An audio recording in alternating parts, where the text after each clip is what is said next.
on the shores of the Redbank Valley Creek in New Bethlehem, Pennsylvania. It's high school football. It's back, folks. Tonight, Redbank taking on Union AC Valley Falcon Knights from Redbank Football Stadium. Hello, everybody. This is Dave Katis along with my partner, Randy Cathcart. And Randy, it's been a long time since the last a high school football game was played, and Mike Kalinowski and I did the Redbank Fort Cherry football game in December, and it's been a long, cold winter, and it's been a hot summer, and we're ready to go, my man. Well, we were just talking before we came on the air. There's just nothing like Friday night football under the lights. You hear the band, you see the cheerleaders, see the two football teams warming up, and it's Friday night football. I get chills even thinking about it. Anybody that's ever played Friday night football knows this is a really special time. And I coached junior high football at Clarion, and I told our kids before we left today after practice, make sure you enjoy the ceremony tonight at the game. Someday you'll be playing under the lights, and this is a pretty special time. Well, they've done a great job down here in Redbank, and Matt Darr rolling out the red carpet for us. And tonight's pregame show brought to you by the Rolling Out the Red Carpet segment is sponsored by McMillan's Carpet Outlet in Clarion. So, yeah, it's a beautiful night for football. We'll get to that a little bit. We got a lot of fine sponsors we want to thank throughout the pregame show here, and it's going to be a good football game. We got an opportunity to go inside the game, sponsored by Brookville Equipment. And Randy, I sat down with some of the Union AC Valley football players last week, Coach Reed, Max Gallagher, and Aiden Bish, and they're pretty optimistic heading into this game down here in New Bethlehem. Yeah, Coach Reed is. I've known Coach Reed for 25 years, coached with him, and watched him progress through the ranks. He's done a great job with this Union AC Valley program. They were on the cusp last year of great things, and I think they're going to try to use that momentum from last year and carry it over this year. They got into the playoffs and lost to Brockway last year in the first round of the playoffs, so they were eliminated. But I got an opportunity, like I said, to sit down there at Redbank, watch Coach Reed's practice a little bit. We did a little show with those young men down there, and they had some excitement in their eye, without a doubt. One loss that they did have was Logan Sabinski. Their big running back is out this season, had a leg injury, and is not able to play. But, boy, they got a lot of athletes. That's the big thing Coach Reed let us know. Aiden Bish played tailback last year, and as Brody Dittman took most of the snaps of quarterback. But this year, Aiden Bish, number 12, models his game a lot after Tom Brady, after talking to him and stuff. He'll be in that position as both a thrower and a runner. Yeah, I think they're really expecting big things from him. He's a good athlete. Just watching him warm up today before the game, he's a good-looking kid. He carries himself well. He's a natural, and he seems very fit for the position. So I think he certainly brings a lot to the table. And I know Coach Reed is very excited to see what he can do. Yeah, he rushed for 517 yards last year on just 60 attempts, so he averaged like 8 yards a carry every time he touched the football. He almost had a first down. So you have a lot of big things. Aiden Fox, another good receiver for Coach Reed and the Falcon Knights on the year. And they got an opportunity to get out a little bit. Randy, they participated in some 7-on-7 camps. They went up to Penn State to participate in things. They came to Penn West Clarion. That's going to be tough for me to get that out and everything. Yep. And they got an opportunity to get out in a little bit, see some different competition, and get their kids ready to go for the upcoming season. Yeah, I think football has changed. It's evolved into these 7-on-7s that they do in the summer are critical for their development. I know Clarion's been doing that for a couple years now, and a lot of the local schools now have been doing that. That seems to be paying great dividends for the teams, obviously. Running that spread offense that most of the teams are running now, it's really critical to get that timing and just to get that sense for the quarterback and the receivers to know each other and to get on the same page. So it's exciting to see AC Union, or I should say Union AC, putting this program together and seeing what they can do with it. Yeah, Coach Reed is building a nice program. He has one big addition that he named to his staff this year. That's Rob Corrado. Played offensive line at Clarion University at the time. Joined Coach Reed's staff and has done a great job with the offensive line according to Coach Reed and a couple of the other assistants he has. He's really pleased with his coaching staff. They all get along. They know what's going on. They know the direction they're heading and everything. So that's a big thing as far as the Falcon Knights go with everything. Let's talk a little bit about Redbank. Tradition in winning the last couple of years especially. Big things with Redbank. Yeah, Redbank, of anybody in the district, I think Redbank's had more success than most teams in District 9. And, the last 3 or 4 years, they've went very far into the playoffs, just missing out last year. But again, they have a great system.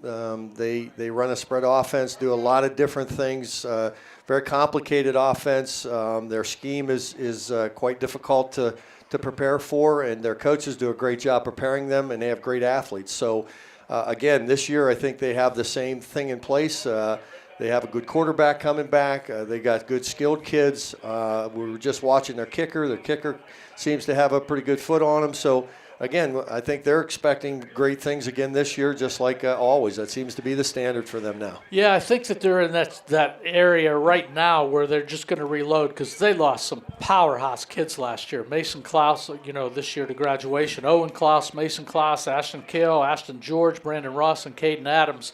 I probably, between Mike Kalinowski and I think we did about 6 or 7 of the Redbank games last year. So they're going to have to fill some pretty big positions there. Brethren Wagner at quarterback, really impressed with him his sophomore year last year. It took that next step, according to everything that I have seen and read, to try to get as a junior and try to lead this football team. He may be relied on a little bit more than he did last year because he had a lot of weapons. So kind of interested to see how that plays out and everything. They got some good skill positions, and Blaine Gold is a fantastic coach. He's taken Redbank deep into the playoffs the last few years, and I'm sure he wants to do the same thing this year. Well, just highlighting their last 5 seasons, the Bulldogs have notched a 50-10 record in 3 District 9 championships. It doesn't get much better than that. Coach Gold's done a great job. He obviously has a great staff. And when you put a system like that together, success breeds success, and that obviously has happened here. The standard now is set. They're looking to go deep into the playoffs again this year like they did last year. So once you get the system in place, again, the standards seems to help set in place what the expectations are, and this year seems to be no different. Just going to reload. That's what their MO is down here at Redbank. Okay, We're going to take a break. We're going to come back with Around D9, take a look at some of the other football games happening tonight in this first week, and we'll be back with more of the Kerle Tire pregame show right after this.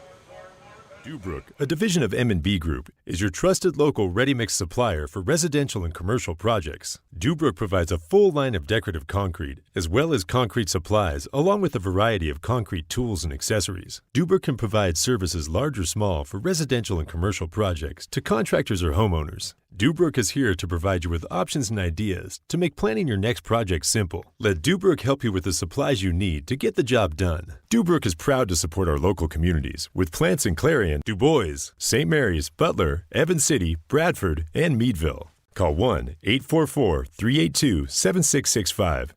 Dubrook, a division of M&B. Owners and operators, if your business depends on your truck, then we've got you covered. From simple oil changes to complete engine rebuilds, Bauer Truck Repair has the tools and the know-how to get the job done. We also offer 24-hour roadside assistance. Anywhere, anytime, any weather. Our techs are ready to get your truck fixed and back on the road. We even offer towing and load transfer services. At Bauer Truck Repair, we understand that every minute and every dollar counts. So trust your business with our business. Bauer Truck Repair, located off exit 60 in Chippenville. You can also find us online at exploreClarion.com or call us at 814-226-6023. That's 814-226-6023.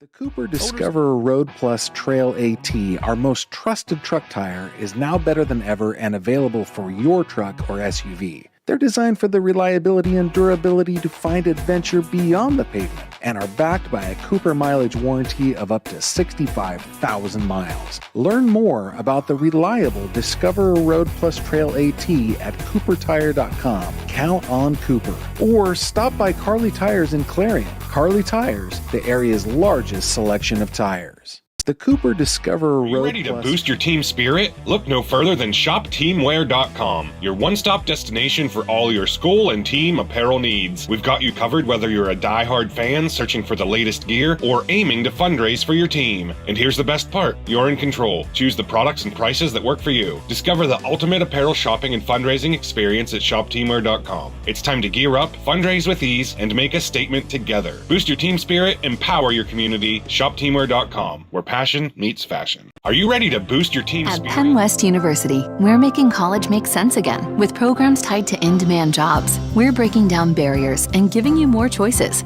We're making college valuable again for people just like you. Learn more at pennwest.edu. At Penn West Back in New Bethlehem on the Kerle Tire Pregame show. And Randy, a lot of big games going on tonight, first games of the year. Let's take a look at Around D9, sponsored by Land Pro, and first game on the agenda is Brookville at Bradford. Yeah, Brookville, they ended the season last year 9-3. They're playing Bradford. Bradford ended up 4-6. So, I look for Brookville to have a big year. They just redid their field. If you haven't had a chance to see their turf, beautiful stadium there. And I think Brookville's really loaded and ready to make a move into District 9.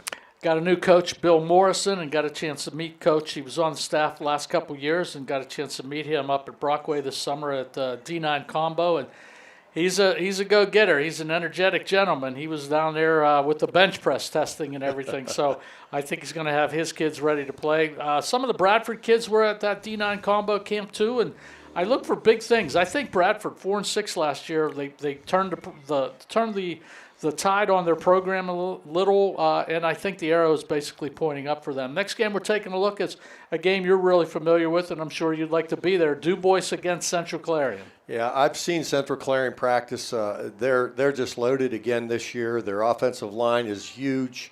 Their skilled positions are fast. Obviously, they have a tremendous quarterback in Jace Ferguson. So, barring any unforeseen injuries, Central Clarion's really set to make another good run into District 9. Yeah, I think in Jace Ferguson, he's 9th on the D9 all-time passing yardage list with 7,000 yards passing, and 3rd with TD passes, 97 yards. And that should be a pretty good battle of quarterbacks there because junior Trey Wingert was out last year. He played a few games, got hurt, wasn't able to finish the season, so he's going to come back pretty strong. And I believe his father's the coach up there, so yes, that sort of thing. So another rivalry game we're going to take a look at, Montauk and Garden City. This one's always a big rivalry. Records don't mean anything. Garden City obviously ended up 5-6 last year. Disappointing season for them. Montauk ended up 1-9, and another disappointing season too for them. But again, a big rivalry, a rare rivalry this early in the season. When these two teams play, you never know the outcome. It could come down to the last play. Either way, it's always a hard-fought victory for either team. So this one's a toss-up. Yeah, and the 50-50 always gets to be some huge amounts there, especially with, at Garden City and at Montauk. Everybody wants to get out and play that big 50-50. Big game, as we say, right off the bat. St. Mary's at Punxsutawney tonight, and Flying Dutch have some things going. But Punxsutawney beat them last year 49-7. So it's going to be a battle right there, right off the bat with two good football teams. Yeah, two good programs too. Both programs have made some huge strides, improving, trying to get more consistent.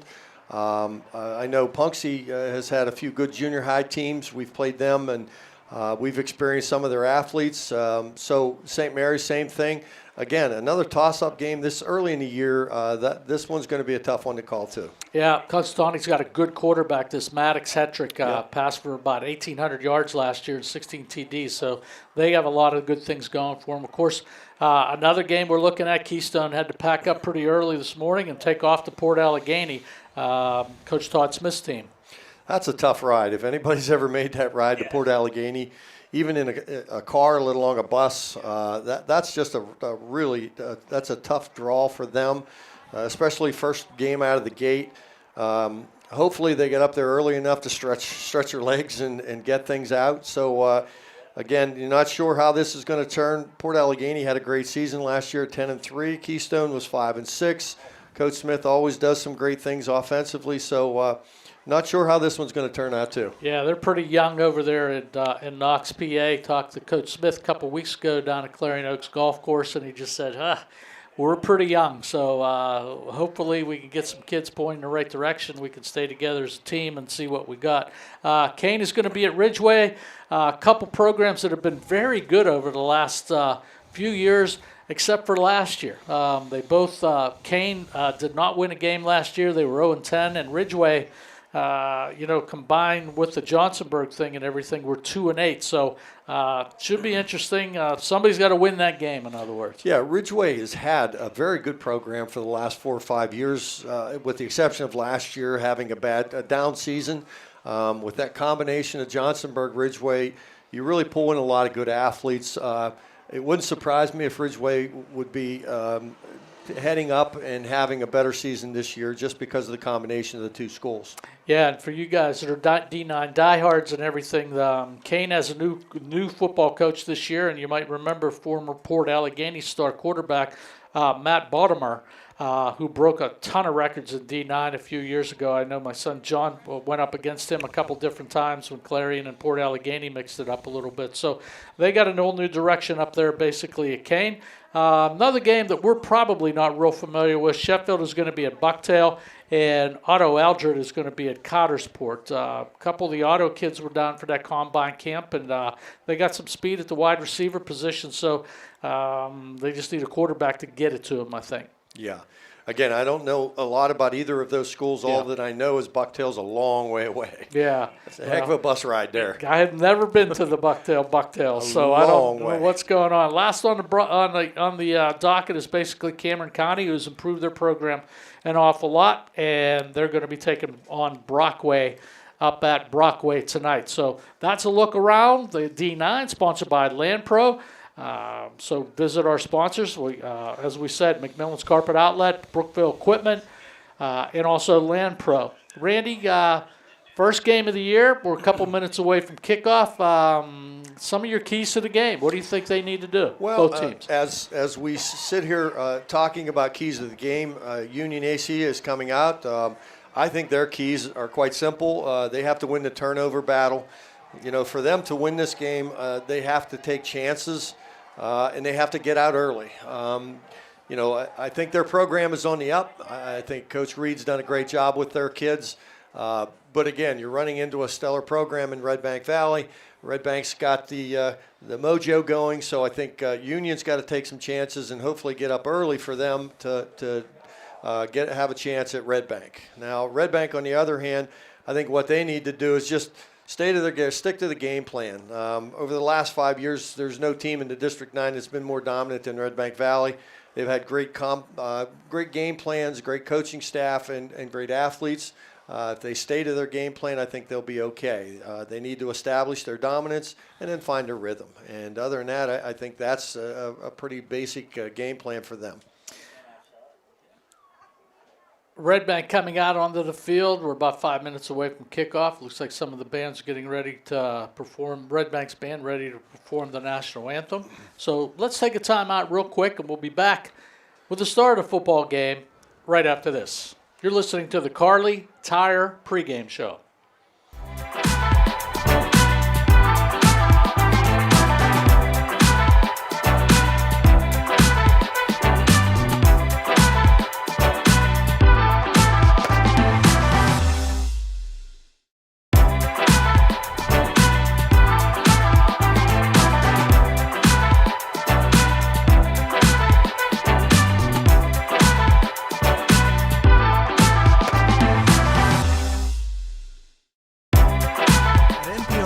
Affordable opportunities are endless. Learn more at their information session on Tuesday, September 24th. Visit nprcevents.org to register for this virtual event. Northern Pennsylvania Regional College. Brighter futures begin here. At NPRC, affordable opportunities are endless.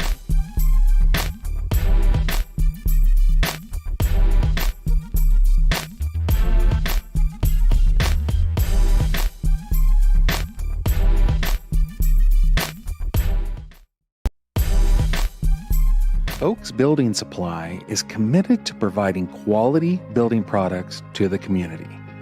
Everything you need to get the job done right, visit Oaks Building Supply in Lucinda.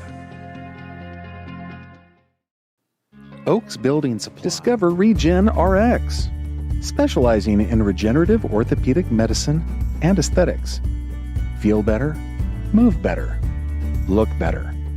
Visit regenrxhealth.com. Discover Regen. Can't see it. Independence Health System uses low-dose CT scanning and advanced visualization to detect and treat lung cancer at its earliest stage, leading to more treatment options and potentially better outcomes. Early, accurate, and advanced detection and therapy, all available at Independence Health System. Expert care here. This is...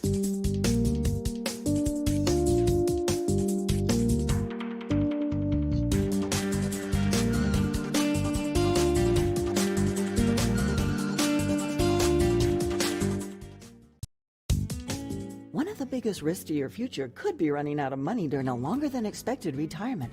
Many people have not yet taken the time to determine if they will have enough assets to last throughout retirement. Our Retirement Income Evaluator can help you develop a roadmap and actionable recommendations.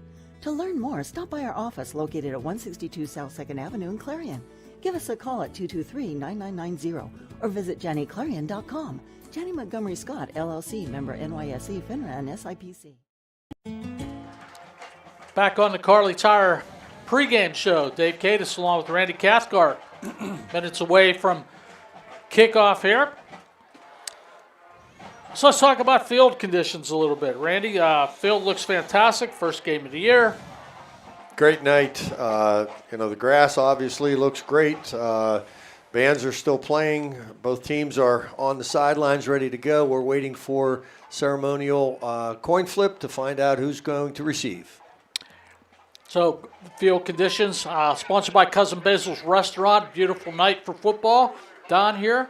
The weather, sponsored by J&J Feeds and Needs and Trailer Sales and Battery Warehouse. So, it's sunny and 75 right now here in New Bethlehem.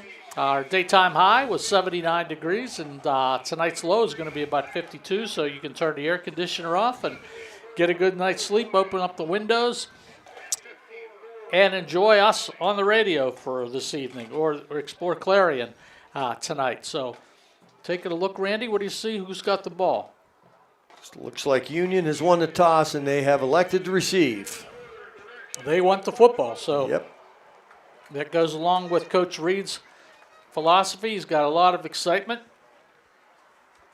And I always battle with Kalinowski because we go back and forth. He goes, what do you want to do as a coach? And I say, I want the ball. The more I have it, the more I can score. I've changed my philosophy. I always thought you deferred for the second half. Well, here's my philosophy for what it matters, which it doesn't matter a whole lot. But you go in at halftime, and both coaches make adjustments. So most times when you go out in the second half, the team that goes 3 and out, the first series, ends up losing momentum, and that changes the whole game. So my philosophy is take the ball. I want the ball. Yep. I was an offensive guy, man. I want it as many possible times. You can score more if you have the ball. You can have the football. We're getting ready for kickoff here. Redbank Valley Bulldogs, Union AC Valley Falcon Knights. The kickoff sponsored by Penn State Du Bois, and we're just about ready. Look like that Kieran Fricko there. They had the tee lined up on the wrong yard marker. He had to back up. He was at the 45. They had to bring him back to the 40. Yep. And there's a penalty. We haven't started going. That's not a good way to start the game. Yep, they got 1, 2, 3, 4, 5, 6 over there. 7, 8, 9, 10, 11, 12. That'll get you. You got 12 guys on the kickoff. You're working camp all year, and number 8, he's gonna come to the sidelines. Don't think Peyton Kennemuth was basically supposed to be out there. No, that'll certainly upset a coach right off the start. Yeah, and Coach Gould taking a look at this and counting how many men he has out on the field. So You're going to move it back 5. first night Jenners. Yep. Coach Gould, you can see down on the sidelines, tapping his chest saying, "That's my fault, my fault. Should have checked it, should Number have checked 1, it." Fleming and Rise are back deep for the Union Knights. Here we go, folks. Start of the 2024 D9 football season. Thanks for being with us tonight. Ball's taken by number 5, Aiden Fox. Fox up over the 30-yard line to the 35-yard line. Brought down there by number 33 for Redbank, Connor Colwell. And the Union AC Valley Falcon Knights will start off at the 35-yard line. Good starting field position for the Union AC Valley Knights, and we'll see how they come out and what their game plan is here.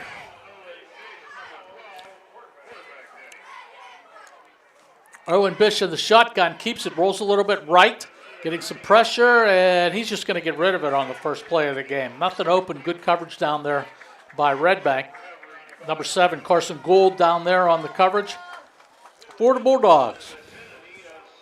Interesting, that's the first play that they ran, was a roll right, and they wanted to see what Bish could do. Obviously couldn't find an open receiver, so it brings up a 2nd and 10, but that speaks volumes for what their game plan is here tonight. He's got a sidecar back there. Basically, Aiden Fox in the backfield with him. He's going to send Max Gallagher in motion. Hands the ball off to Gallagher. Max Gallagher back to the line of scrimmage. Taken out by number 4, Brock Monren for Redbank. That's going to bring up a 3rd down and 10. Interesting, jet sweep. They tried to spread them out. Redbank was up for the task, so it's a 3rd and 10, and that's right where Redbank wants to get their opponent. Trent Fleming comes wide here to the left. Max Gallagher in the slot, and Gallagher's going to get called for illegal procedure. Just a little nervous on the first series here. Step forward. The side judge threw the flag. Yeah, it's not the kind of start that Coach Reed wanted to have. A little bit of anxiousness there on the offensive part of the ball, so now that brings up a 3rd and 15, which is a terrible position to put a young quarterback in. First quarter sponsored by Clarion VNA. Thank you to the Clarion VNA. Penalties brought to you by Redbank Chevrolet tonight. Looks like inside screen to Aiden Fox. Fox really nowhere to go, picks up about 3 yards on the play, which will bring up a 4th down. It looks like the Falcon Knights are going to have to kick the ball away. Good defensive stand by the Bulldogs on their first series. Yeah, that's exactly what Redbank wanted to do, and pretty conservative play call, just a little under screen, a bubble screen, trying to get back some yards. Obviously, they were going to get back all 15, but they did get back to the original line of scrimmage. Drew Byers and Rylan Roop back deep. Pretty good punt that time by Aiden Fox. That's going to drive Byers back to the 30-yard line. He'll pick up about 5, get the ball up to about the 37-yard line, and that's where we're going to see the Redbank Valley Bulldogs on offense for the first time.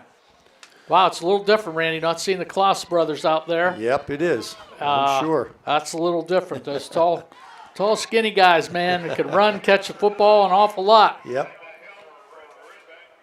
Braylon Wagner in at quarterback for Redbank, the sophomore, coming off a really impressive, or the junior, coming off a really impressive sophomore season. Set back there in the shotgun. Here's Wagner on the first play. He's trying to look downfield. He's getting some pressure right now by that Falcon Knight defense, and the ball is going to be incomplete. It was intercepted down there basically by Owen Bish, but Bish, not a lot of room on that sidelines, was not able to keep his feet in, and that'll bring up a 2nd down. It's kind of ad-libbing there. Rolled out. His receiver came back to him, then realized that he had broken contain, so he went downfield. Ball was just a little bit overthrown and was lucky that one didn't get picked. 2nd down and 10 at the 37-yard line. And we have officiated, the official blows a whistle. And we either have a mouth guard violation, I think. Yeah, he wants 79 to come out. And I don't think he must have 2 mouth guards going. He has one in his mouth and one hanging on, and he doesn't have it in. That's exactly what's going on. So the official blew the whistle. Here we go again. 2nd down and 10 at the 37-yard line. Here's Wagner. Hands that football off. Austin Eastlick on the carry for Redbank. Maybe pick up about 1 or 2. Stopped down there by number 52, Quentin Hornberger. He's a big horse on that defensive line. Yeah, a little gain off tackle just to keep the lineman honest, and now it brings up a 3rd and 7. Kind of manageable. Wagner back there. Takes a snap. He's looking downfield, looking for his receiver, and he's got him. Number 16, he's got Jackson Huffman. He breaks loose into the Union AC Valley secondary and is going to be brought down about the 25-yard line. AC Union's getting no pressure from their interior line. He could have stood in there all day and picked that ball. He just waited for his receiver to clear. Wagner to Huffman. Redbank going with the no huddle here, lining up on the line of scrimmage. 1st down and 10 at the 23-yard line of the Falcon Knights. Here's Eastlick. Eastlick tried to hit it up in there. Out to about the 20-yard line. A little pushing on the bottom of that pile. Who's going to get up? Looks like big number 74 for Union down there. Cole Wyant in on the tackle. Gain of about 2. Gain of about 4, I guess.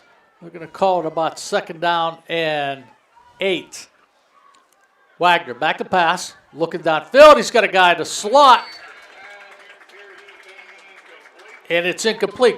It was intended for Carson Gold. No, I think they gave them the completion. Yep.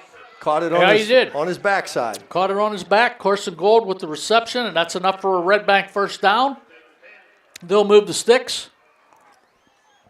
And they'll mark him at the 11-yard line. So 1st down and 10 at the 11-yard line for Redbank. Here's Wagner rolling right. Rolling. It's going to tuck it and keep it. Ooh, and he is hit down there by number 23 of the Falcon Knights, Max Gallagher.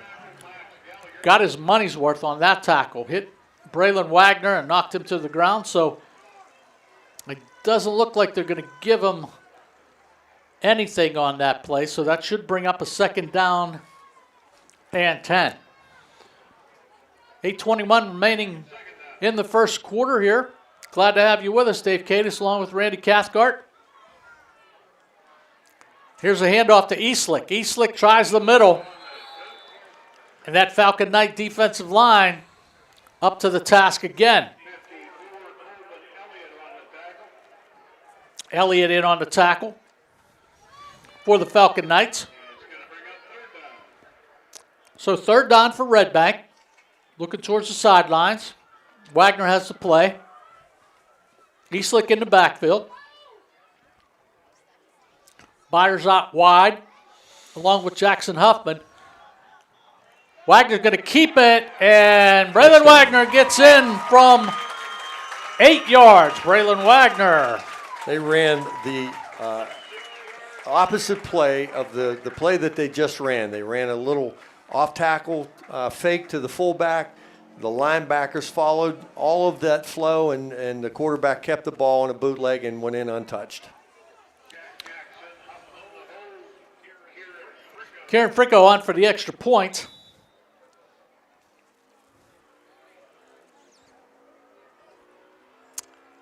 And the official blew the whistle. We're waiting. The clock is moving. Not sure what we're Looks waiting like Huffman is looking they're short a player. Okay. Going to be a big special teams meeting Saturday morning about 9 o'clock. Yep. Here's Fricko. His kick is up, and his kick is good. So Redbank gets on the board first here in New Bethlehem with 7:34 remaining in the first quarter. Redbank 7, the Falcon Knights 0. We'll take a timeout. We'll be back with more action on tonight with tonight's game right after this.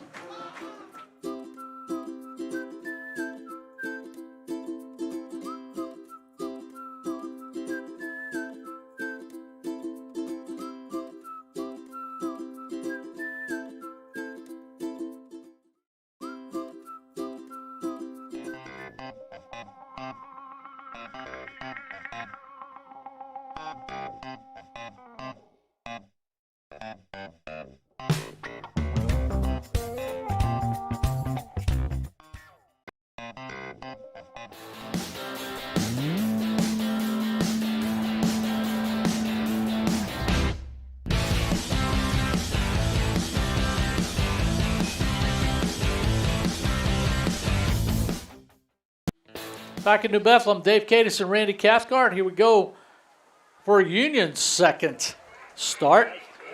Good kick. Big kick that time by Redbank, taken back there by number 1.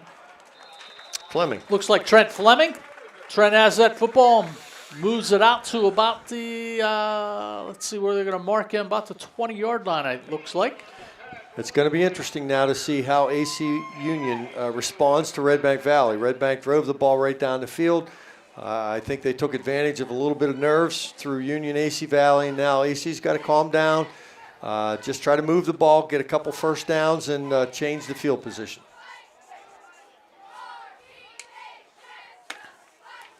Well, let's see how they react, basically. Here's Owen Bush back there. Owen Bush hands that football off. Looks like Corey Rise on the carry. Really nothing there, that Redbank Valley defensive line. Putting up a lot of just stuffing a couple of those holes, Randy. Yeah, there wasn't anything there. He tried to do a little counter play there. It was a pull on the guard. The guard got stuffed, and there was no place to go. Well, Redbank only had 10 guys out there that play, so they had to add somebody else in there to get to 11. There's the linebackers coming up close to the line of scrimmage. Bish looking downfield, nothing there. Has to throw it out of bounds, getting some pressure that time by number 4, Brock Monron, on that play. Having a little trouble trying to break contain on the outside there. I think he panicked a little bit, had a little pressure in his face, and threw the ball away. First quarter score, DuBois 7, Central Clarion 7. Wow. Up at Larry Weiser Field. Appreciate everybody out there texting scores in for us. As they say, everybody moved except for the center. Well, it's the first week. Yep. I mean, that one thing is that, had a scrimmage, I believe. Redbank scrimmage Brockway. It was at Brookville last week here, I heard. Mm-hmm. So they got a little bit of hitting in and trying to work out some things. But anytime you have the first game of the year, it's tough to work out some of the quirks. And we've seen that quite often, more on the Redbank side. Yep. Here's Bish back to pass. Looking for somebody down the field. He had Aiden Fox in the middle of the field, but the ball falls incomplete. It's a good idea. They had him open down the middle of the field. He was rushed. Redbank continues to bring pressure, and AC Union is still having a hard time protecting Bish. So brings up a 4th and 15. That third down and long was sponsored by Luton's Plumbing and Heating. Aiden Fox back for the Falcon Knights. Eastlick and Byers back. High snap. Fox gets it off. It's going to hit about the 47-yard line. It's picked up by Eastlick, and Eastlick's on the loose. He's on the left side. Eastlick's going to return that football about 15, 16 yards. Gets knocked out of bounds on the Union sidelines, and that's where the Bulldogs will take over 1st and 10. Great run by Eastlick. The ball landed in front of him. He got a good bounce, picked it up, and ran down the sideline. Probably saved his team 15, 20 yards. Braylon Wagner comes onto the football field with the play. And Randy, we mentioned it, it's just like how are you going to react? You're going to have to make a stop at some point and force Redbank into punting the football if possible. And again, I just reiterate, Redbank's got a very sophisticated offense. They seem to find your weaknesses. Wagner, back to pass, looking, getting some pressure. Dumps that football off. Looks like to Eastlick over on the sidelines. He keeps the legs going. Knocked out of bounds for a short gainer. May pick up 5 or 6 on the play.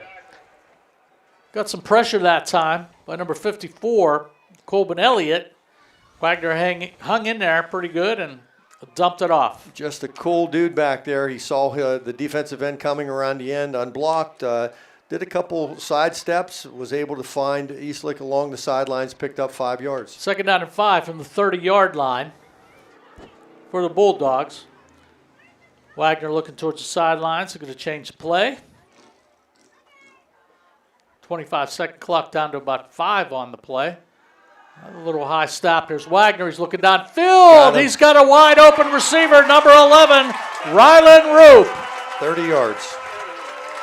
So Wagner to Rylan Roop on a 30-yard scoring strike here with 5:32 remaining in the first quarter. Redbank will take a 13-0 lead here early. Great throw, great catch. Went up the ball, high pointed the ball. That's pretty good football right there. Yeah, pretty good pass that time. Yep. Saw that combination a lot last year, and Roop was an integral part of that offense, of those receivers, and he's stepping up right now.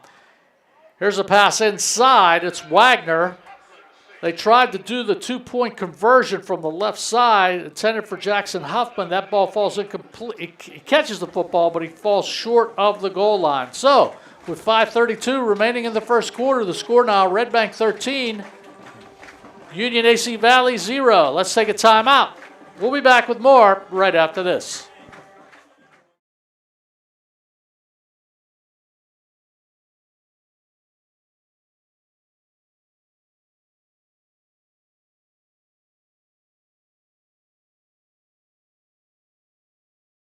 Welcome to Sweet Basil. Come on in.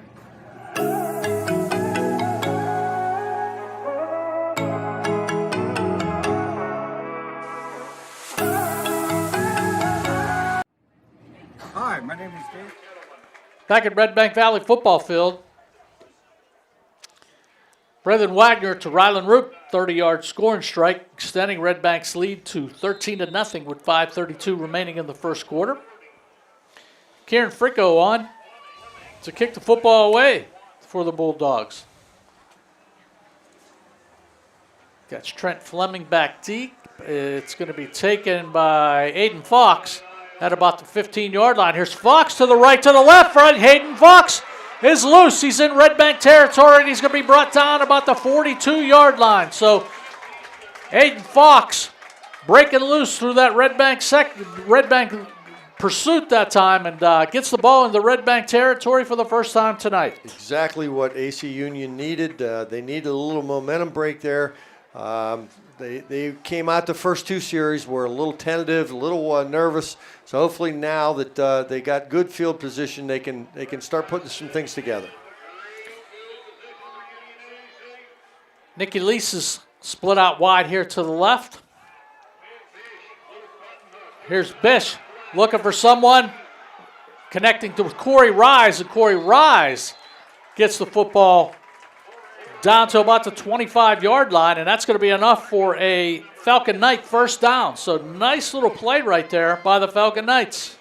Yeah, again, just trying to get him out of the pocket. He rolled to his left this time. He was able to get by the end there, picked up a nice outlet pass for a 20-yard gain.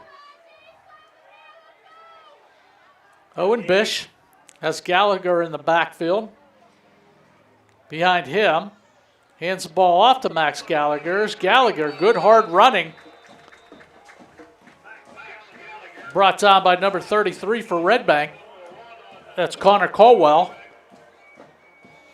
Good hard running right up the middle. I think that's one of the things they have to establish. They have to be able to run inside the tackles. For them to get outside, they got to get inside the tackles, make sure the tackles are maintaining their gap. So that's what Coach Reed's trying to do, is bust a few of these runs inside, and then they can try to break some contain outside. Well, I'm Matt Gallagher. He's a tough-looking dude. He is. He runs hard. He's going to pound it up in there pretty good, basically. Here's Bish on the keeper. Going to be brought down by number 11, Rylan Roop, on the tackle, and that'll bring up a third down for Union, AC Valley. Third and long, sponsored by Luton's Plumbing and Heating tonight. Again, just trying to break something in the inside. They've really had a hard time trying to get outside, so they figure they're going to go inside the tackles there. They faked a little jet sweep and ran Bish right up the middle. Picked up a couple of yards, so it brings up a manageable third down. They're approaching the Dubrock red zone also, the Falcon Knights. Here's a handoff. It's going to be handed off to number 5, Aiden Fox, around that left side. And Fox near that pylon, near the end zone, and they're going to mark him just short. Penalty flag on the play. Yeah, the timing was off on that. And I think the wide receiver came across on a jet sweep. He was late.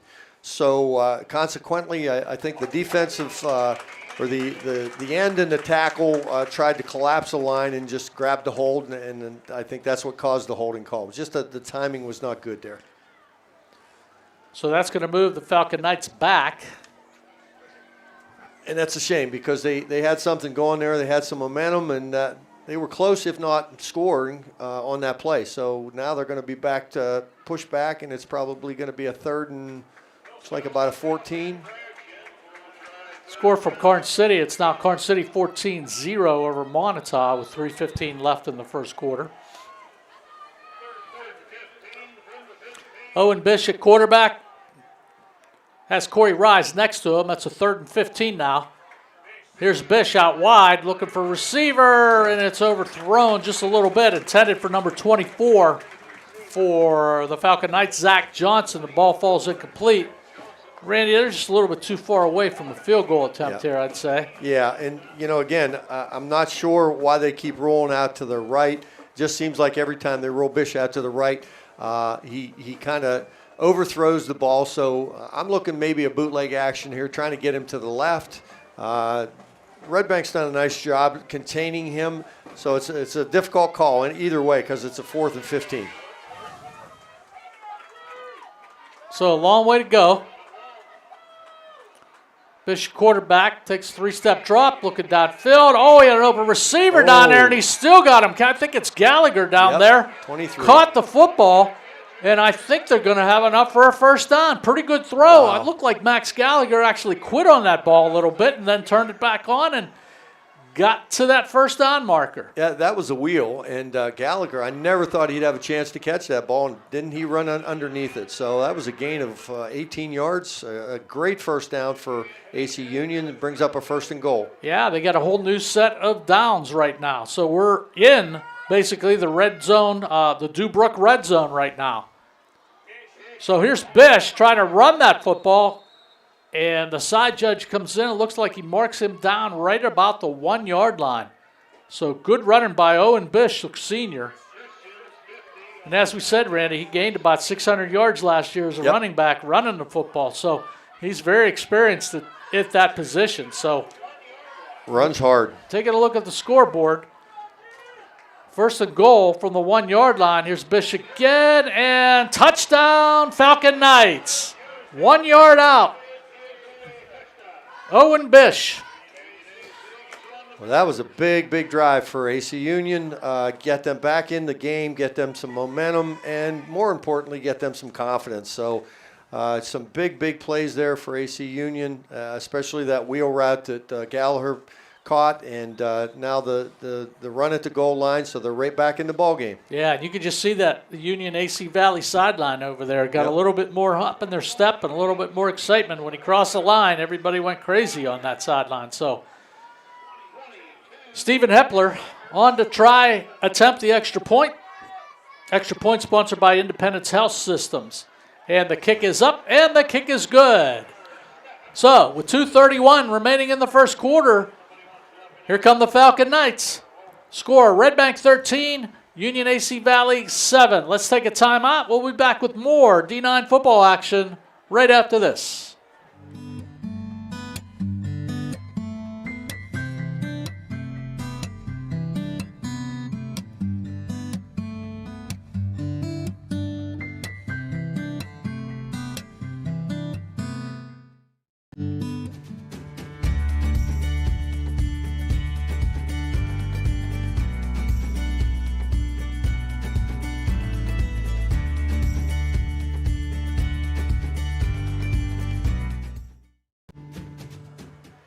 Back at Redbank Valley football field, Dave Katis along with Randy Cathcart. Brett English is with us. Nico's with us. We got a whole crew here from Explore Clarion broadcasting the game tonight. It's a pleasure to be back in Redbank. So, Owen Bish, 1-yard touchdown run. Touchdowns are sponsored by Bauer Truck Repair. So, we were just talking off the air here a little bit, Randy and I, and boy, they really needed that. Looks like they just got a little bit more confidence in their step. Yep, that was awesome to see AC Valley Union pick up some confidence, get some momentum, and be able to score. It's so contagious to see on the sideline the enthusiasm when you get to score a touchdown. So they're right back in this game. Stephen Hepler on to kick the football away for the Falcon Knights. Eastlick back deep. And that ball is going to take a turn, and it's going to go outside. Rylan Roop was looking to pick it up. Ball goes out of bounds. So the Bulldogs now got to come back, try to match that score. Our white hat down there, Mike Bassbinder. Head official taking a look around and trying to make sure we got a good spot. I think that football is going to be marked at the 40-yard line? I believe it's the 40. Let's see what's going to happen. They're going to have them re-kick. Decline the penalty. Yeah. They're going to. Redbank will decline the penalty. So Hepler will kick it again from their 40-yard line. Stephen Hepler, 6'1", 185 sophomore, 185-pound sophomore. Looking down the list of kids for Union AC Valley, a lot of sophomores, a lot of freshmen, a lot of juniors, not too many seniors on that roster. No, we've played their junior high the last couple of years too, and all 4 years, they've been very good games. So they have some really good athletes coming through their system, and I think Coach Reed's going to do a good job coaching this team. 5-yard penalty on that, sponsored by Redbank Chevrolet. So here's Hepler with the kick. Going to be taken by, look like it's Drew Byers there with the return. Pretty good return for the Bulldogs. Get that football out to about the 47-yard line of Redbank. I see why they chose to have them re-kick. Yeah. They've got a very good scheme with their kickoff. They block it very well. Well, that's a very good observation, Randy. They were very successful last year with one of the Klaus brothers back there and everything. A lot of kick returns, and I remember just dominating people on special teams on that run through the playoffs last year. So here we go. 1st and 10 at the 47-yard line at Redbank. Wagner in the backfield. Couple receivers split out here. We got twins right and twins left for the Bulldogs. Here's Wagner. Complete to Drew Byers. Byers trying to get out a little bit. And he'll pick up about 1 or 2. Knocked out of bounds by number 15, Corey Rise. Takes a shot at him and gets him out of bounds. Glad to have you with us tonight. 13-7 in the first quarter here. Dave Katis along with Randy Cathcart. Pleasure to be bringing you all the action from Redbank Valley football field. 2nd down and 9. Redbank changing the play again at the line of scrimmage. Coben Elliott looking to do something in that middle of the football field. Here's Wagner back to pass, looking for that open receiver, and he finds him, Brock Monren. He's going to have enough for a first down. Good pass by Wagner. Good catch by Monren. You know, it's just seems unfair that he has all day to throw. He rolls to his left. He waits until the deep man clears the zone, and then the underman cuts underneath it, and easy pitch and catch. That's a first down. First down tonight sponsored by Nick's Auto Body. Here's a handoff to Eastlick. Eastlick pounds his way forward, and he's going to have a nice gain. He might even have another first down. Yep. Good run. Good running by Eastlick. Good up front by the Redbank guys. Clearing the way up there. I saw Jace Huffman a little bit. Sophomore, 6 foot, 221 pounds, clearing the way. First down and 10 at the 35-yard line of the Falcon Knights. Redbank putting on a pretty good drive here in the first quarter. Wagner's got trips to the right. Brethren Wagner back to pass. Looking towards the end zone. And that ball's going to be incomplete to the end zone. Good coverage that time by number 8. Nick Elise back there deep for the Falcon Knights. I believe that's only his second incompletion, but again, Wagner's just sitting back in the pocket, just looking over the field, scanning the whole field, delivering a great pass there where only his receiver could have caught that ball. Second down and 10. Wagner again looking to throw. That pass is going to be complete. It's going to be complete to Jackson Huffman. For a small gainer, Huffman had to jump up and get it. Brought down by number 15, that's Corey Rise. He's had a good game so far for the Falcon Knights here, early. Give him a pickup of about 3 on the play. Makes a manageable 3rd and 6. Under a minute here in the first quarter. Glad to have you with us from Redbank Valley. Wagner takes a snap, looking to the right, looking to run it. Now he's going to pick up and try to loft it out there a little bit, and the ball falls incomplete. He was looking down there for number 4, Brock Monren. He was going to run it, then he was going to throw it, and then he tried to dump it off, Randy. Yeah, I think had he had the opportunity to do it again, he'd have probably just run it. I'm thinking that his receiver didn't know what he was doing either, so he kind of stayed right where he was, and Wagner ended up throwing it over his head. It was just a little misread there. They're going for it now on a 4th and 6. Yeah, it'll bring up a 4th down for the Bulldogs. Let's see if the Falcon Knights can tighten up that defense a little bit. Wagner, quick pass inside, and it's caught by number 16. That's Jackson Huffman. Does he have enough? Everybody's looking. It's going to be tight. It's going to be pretty close. Had to get over, looked like the 15-yard line. From up here, it looks like he's got it. It's going to be close. Calling for the chains. And the white hat, I don't know if people remember how to run the chains anymore. I don't remember the last time I've seen a measurement, basically. I've always asked this question. Why don't they have laser chains? Yeah. It was like when they first invented drones. It's like, what the heck is this thing for? Now look at it, it's already take off. Okay. Yeah, it's like, in the NFL college, just eliminate the chain gang. You just put drones over there, have it robotic, and you'd be done with it. But I'm thinking he's got it. I think got he to does guess. too. Oh, I think he's. Well, I don't know. They're straightening that chain out a little bit. Oh, yeah. Just by the ball. Half of a football. So Redbank's going to keep their drive going. With 34 seconds remaining in the first quarter here, we got a good one from Redbank, 13-7. Redbank up on top. That was a big one. If AC Union could have stopped them there, they would have had the ball going into the second quarter, and that would have given them a little bit more momentum. All right, here's Wagner. Let's see if the Falcon Knights can hold. Wagner, hand that ball off to Eastlick. Eastlick, tough runner. Senior, 5'11", 177. Trying to hit it up in there a little bit. Looked like he was brought down by number 52, Quentin Hornberger. And I think that's going to run. Yep. They're not going to run another play, so that's going to bring us to the end of the first quarter. So pretty exciting first quarter from Redbank Valley. With a score, Redbank 13, Union AC Valley 7. Let's take a couple-minute break here, and we'll be back with more action on Explore Sports here right after this.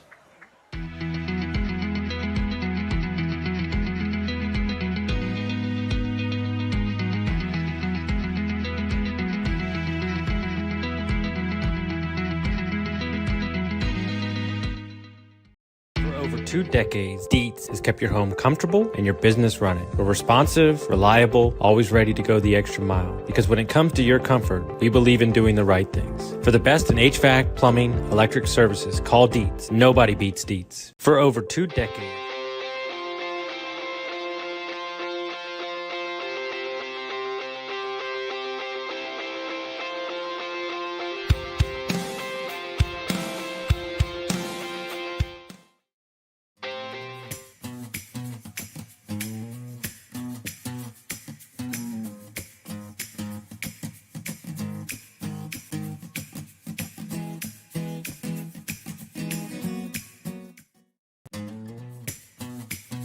You can afford a gorgeous, custom-designed hardwood Kerle's kitchen for a lot less than you'd pay at a DIY store. Go to FactoryDirectKitchens.net. At Kerle's, there are never middleman markups or hidden charges that can add 40%. Go to FactoryDirectKitchens.net. That's FactoryDirectKitchens.net.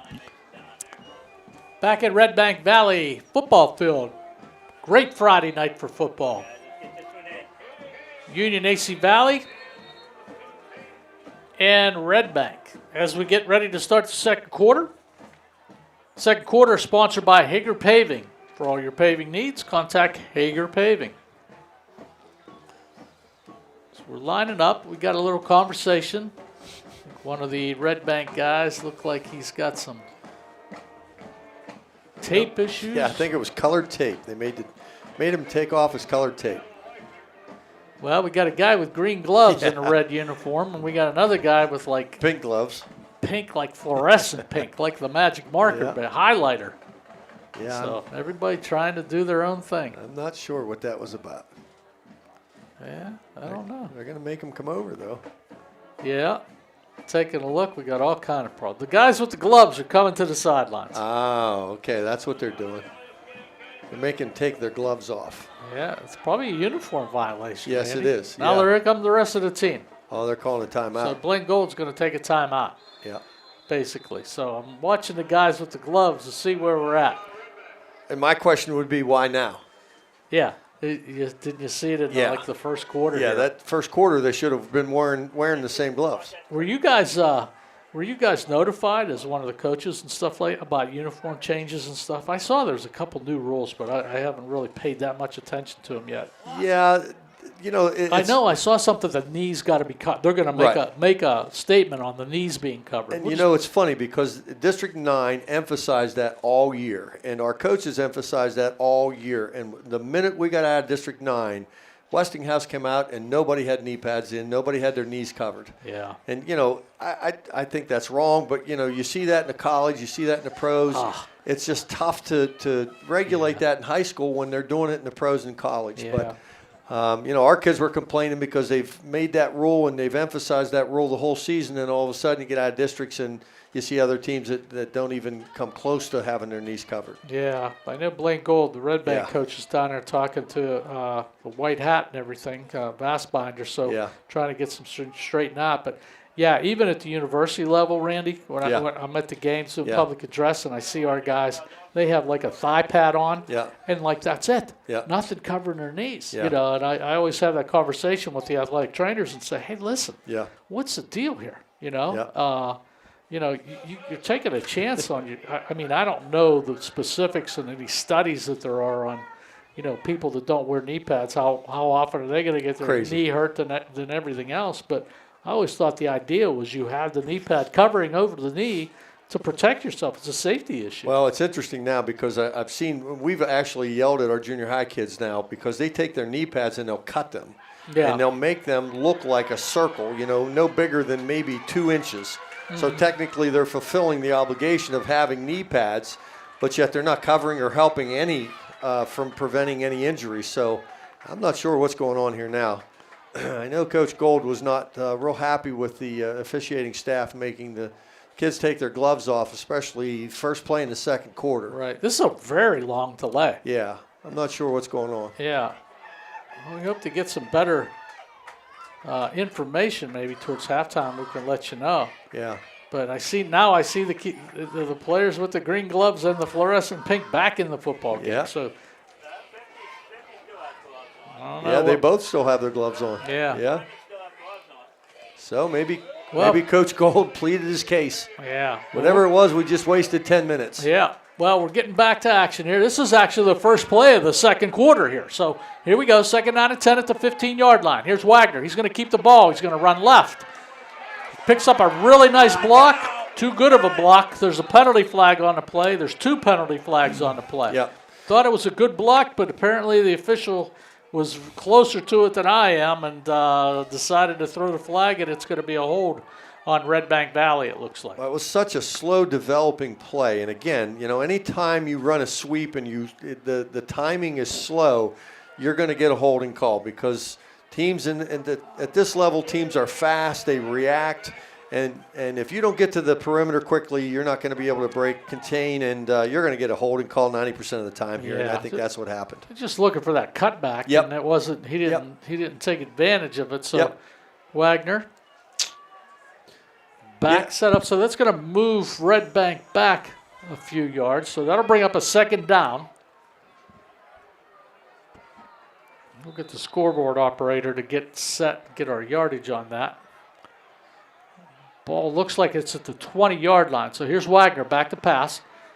Looking downfield. He's looking for his receiver, and it's going to be incomplete. He had Drew Byers in the end zone, but pretty good defensive play by number 24, Zach Johnson that time. Good coverage on Byers, and that ball falls incomplete. Wagner was, again, just setting back and scanned the whole field, looked to his right, saw a corner coming open and just lofted the ball. Threw a beautiful ball to the corner, just deflected at the last minute. So that's going to bring up a 3rd down and about 20 right now for Redbank. Glad to have you with us, Dave Katis and Randy Cathcart. Redbank up 13-7 as we start the second quarter. Wagner's got Eastlick in the backfield. Quick pass out wide, and it's going to be complete to Jackson Huffman, and Huffman heads forward, but there's a penalty flag on the play. Blocking it back. And again, that's what you get when you get a bubble screen like that. He made a cut inside, then came back out. I think the wideout came back, got a receiver, got a defender in the back, and you can't blame either for that. That's just a good read. The defender was just caught in the middle, and the offensive wideout had to hit him in the back. Mike Fassbinder, the white hat head referee, making that call. That's a tough one on a bubble screen. When you make 2 cuts like that, you're bound to get a call like that hit in the back. That's why they just say, get upfield. Bubble screen, make a cut, put your foot in the ground, get upfield. We're going to mark it. It's a 3rd down and 28. The ball's at the 35-yard line for Redbank. So look for your 3rd and 28 play, Coach Gold. Wagner, back to pass, looking. He's going to try to pick up a little bit of it. He's got Jackson Huffman out there about the 25-yard line. Complete to him.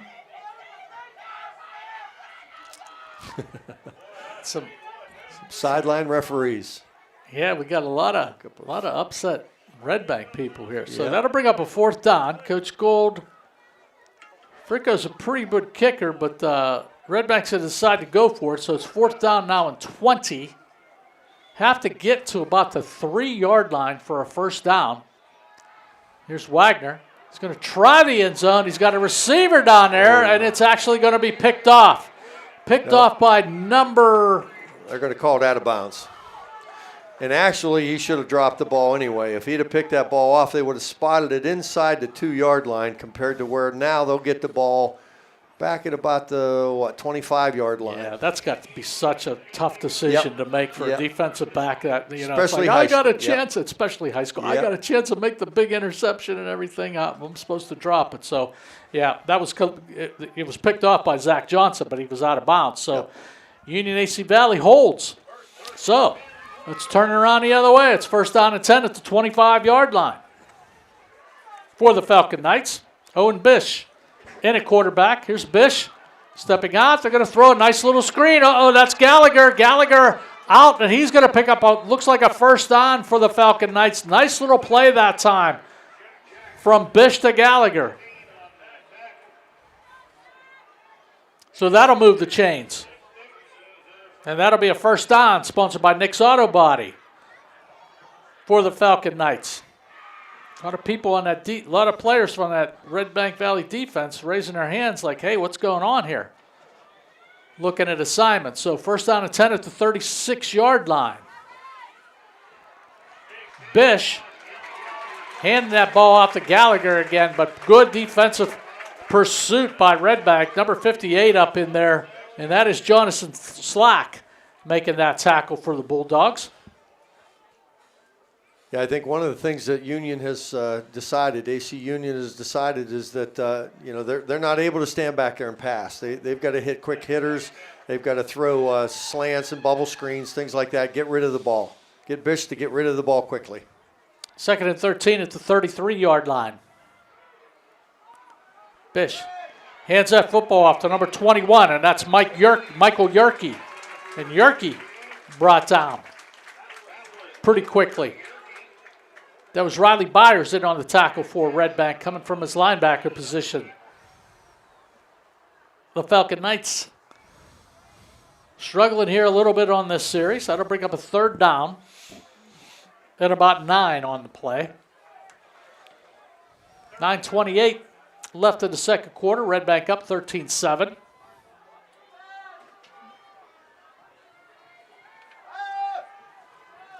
Bish back to pass, looking downfield. He's got a receiver down there, and that's number 1, Trent Fleming. Trent Fleming pulls that football in about the 40-yard line, and that's going to move the chains and set up a first down. Sponsored by Nick's Auto Body. One of the first times that, I'm sorry, go ahead, Dave. No, go ahead, you're good. Bish, first time all game that he's been able to sit back, scan the field, threw a dart right down the middle of the field, picked up a nice gain for AC Union. Well, Redbank is going to bring off number 33. We'll have him, Connor Colwell, and Braylon Wagner is going to go in, the quarterback, go in and play a little bit of secondary for Redbank. Small little gain that time for the Falcon Knights. They get the football up over the 40-yard line. Bring up second down and 7 from around the 42-yard line.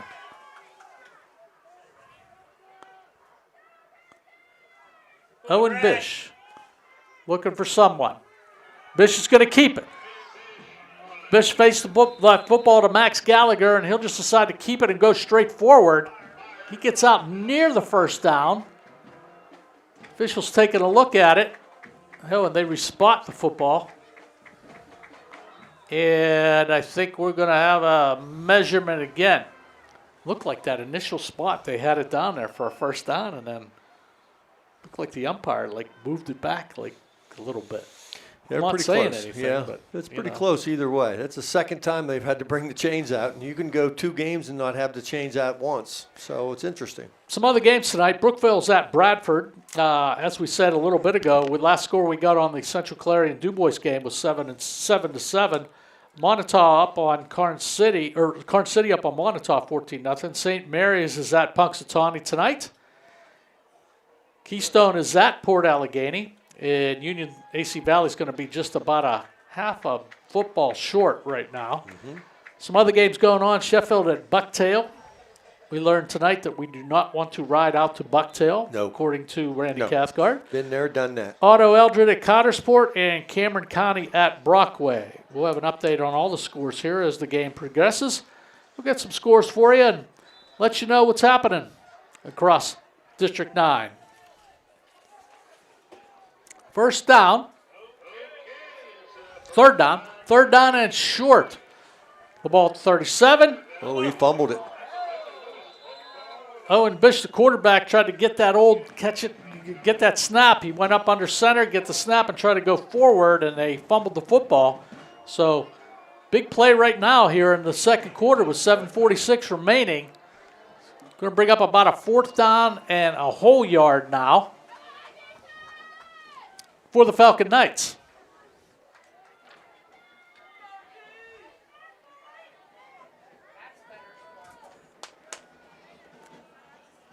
Let's see what Dan Reed has up his sleeve.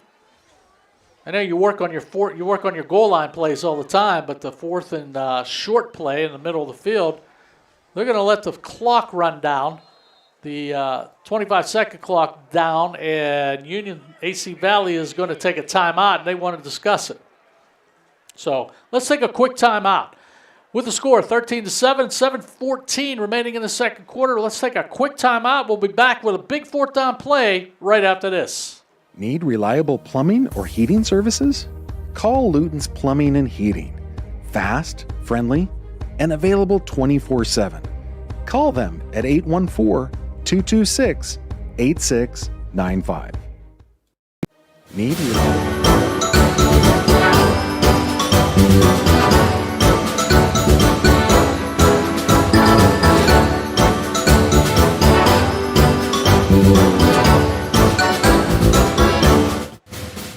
Back at Redbank Valley, Dave Katis and Randy Cathcart. Big 4th down play. The Falcon Knights went over, their whole offense went over to the sidelines. Coach Reed and Coach Corrado talking it over, and let's see what we got. First big play of the football game here. 4th down and 1. Here's Bish. Hands the football off. Oh, second effort. It looks like he's going to get it. Didn't look like it, Randy. It didn't look like it. That initial surge got him, but Bish able to squeeze through there at 6'1", 170 pounds. Well, it's interesting. They ran a jet motion there, and he ran into his own jet motion. So that kind of did not help him, his momentum, and he was able to get low enough to get to the yard and a half that he needed for first down. But, again, timing was not good there. Well, I just had to get over the 30-yard line, and the nose of the football's just over there. So that's a 1st down and 10 from the 30-yard line. Here's Bish, quarterback. Back to pass, looking downfield. Oh, he throws one up there, and it looks like it's going to be intercepted. It's going to be intercepted by number 11, Rylan Roop. Rylan Roop steps up to make the big play for the Bulldogs on the drive. The Falcon Knights drive. Stepped in front of the receiver and just went up and brought it down. So it's Redbank Valley football, and we're going the other way. Yeah, that was one of those passes you need to put a little zing on it, and he tried to loft it, and Roop went up and made a heck of a play. But he had a receiver opened. He'll learn from that, but that was not a touch pass. He needed to put some zing on that ball. That one just kind of hung up there for a while. So we're going to go the other way now. So Redbank Valley now has the ball 1st and 10 at the 10-yard line of the Falcon Knights. Eastlick with the ball trying to get outside. He wants to cut back. He's looking for somewhere to go. Eastlick is loose. Eastlick's over the 20-yard line, and shoestring tackle that time. Just brings him down. Great run, great vision, was able to cut completely backfield. Had it not been for a shoestring tackle, he'd have been still going. Colbin Elliott was in on the initial surge, and then Eastlick cut back, and he was able to hit him just on the shoelaces and bring him down. 2nd down and short from the 30-yard line. Here's the handoff again. And it looks like Eastlick with the ball, and it looks like Colbin Elliott brings him down again in the backfield. So that should bring up a 3rd and short for Redbank. And I will say Eastlick still has his gloves on. Yes. Don't know if that's important or not, but. So 3rd down and short. Big series here for Redbank. Here's Wagner rolling left. He wants to keep it. And I don't know. It doesn't look like he got out there. No, he tried to extend the ball a little bit, and Wagner. He's short. Brought down. And the referees are saying that is going to be short yardage. Yep. He's going to be short of the first down marker. It looks like Redbank is going to send the punting crew on to kick this football away. Great hold by AC Union. It's exactly what they needed. This has turned into a pretty good football game here down at Redbank. 13-7. Bulldogs on top with 5 minutes left in the half. Here's Jackson Huffman. And on the keep it, he might try to fake it. He's throwing it downfield, and he's got his receiver. Pretty good pass by Jackson Huffman. We saw him last year as a quarterback a little bit, and he lets it loose and it connects with Austin Eastlick, and he picks up about 3 yards, and that's enough for a Redbank Valley first down. Pretty nifty play. Good play call by Coach Gold. Good timing. Good time for it also. Well, when Wagner got hurt a little bit last year, we saw Huffman in at the quarterback position, so he's a dual threat as a quarterback, as a punter, the whole 9 yards. That's a scouting report. Pretty gutsy call, that down that side of the field, too. Yeah, you're down around the 20-yard line. So first down and 10 at the 26. Here's Wagner. Hands that football off. Brock George on the carry. Union has been doing a good job up the middle. 54, 59, and 56 have both been in a lot of tackles. Yeah, they got a big defensive line, an offensive line. They got some kids that can stuff it pretty good. And like you said earlier in the pregame show, Rob Corrado, who was an offensive lineman for Clarion University, now coaching that position. Here's Wagner throwing that football downfield, and it falls incomplete. Really nothing there. And that might be the first time that AC Union's had a little pressure on the quarterback. He just had to fling that ball away. There were people in his face. Starting to get something there. Yep. Updated score from Karn City and Montauk game. Karn City now up 35-0.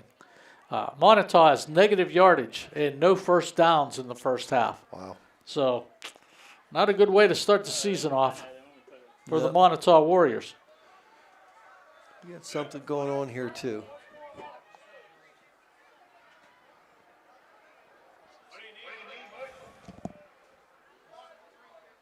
Something on the clock. 3:52 on the clock. It's like 3:50. They wanted to add some time on the clock. Okay, Redbank in a third down situation here. 3rd and 10 from the 26-yard line. Wagner back to pass. Looking downfield. He's got an open receiver down here, number 7, Carson Gold. And it looks like Gold is going to have enough for a first down. He's out towards the 40-yard line. And that's going to be a Redbank Valley first down. Sponsored by Nick's Auto Body. That was a well-conceived play. They had 2 receivers on the left side, one deep, one did a quick out, and Bish was able to hit him on a quick out and pick up a good 13 yards. First down and 10 from the 40-yard line of Redbank. Wagner surveying the scene here, changing the play up. Keeper by Wagner. Makes a move left, makes a move right. Going to be brought down at about the 48-yard line on the play. Number 56 on the tackle, and that is Noah Yori.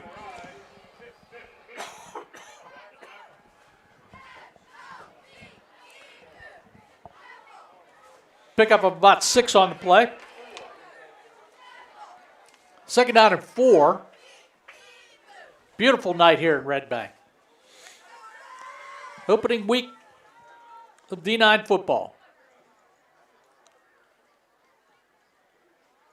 Wagner trying to look the sideline, change the play up a little bit here, making some adjustments. High snap. It's Wagner getting a little pressure right now, trying to keep it and go, and Wagner's going to be brought down back almost at the line of scrimmage. So a little bit of a high snap that time. He was lucky to even catch that ball. He was very, very athletic there. Was able to almost bat it up in the air and then catch it, and scrambled and was lucky to get back to the line of scrimmage there. So 3rd down and 3. Looks like at the 47-yard line. Trips right.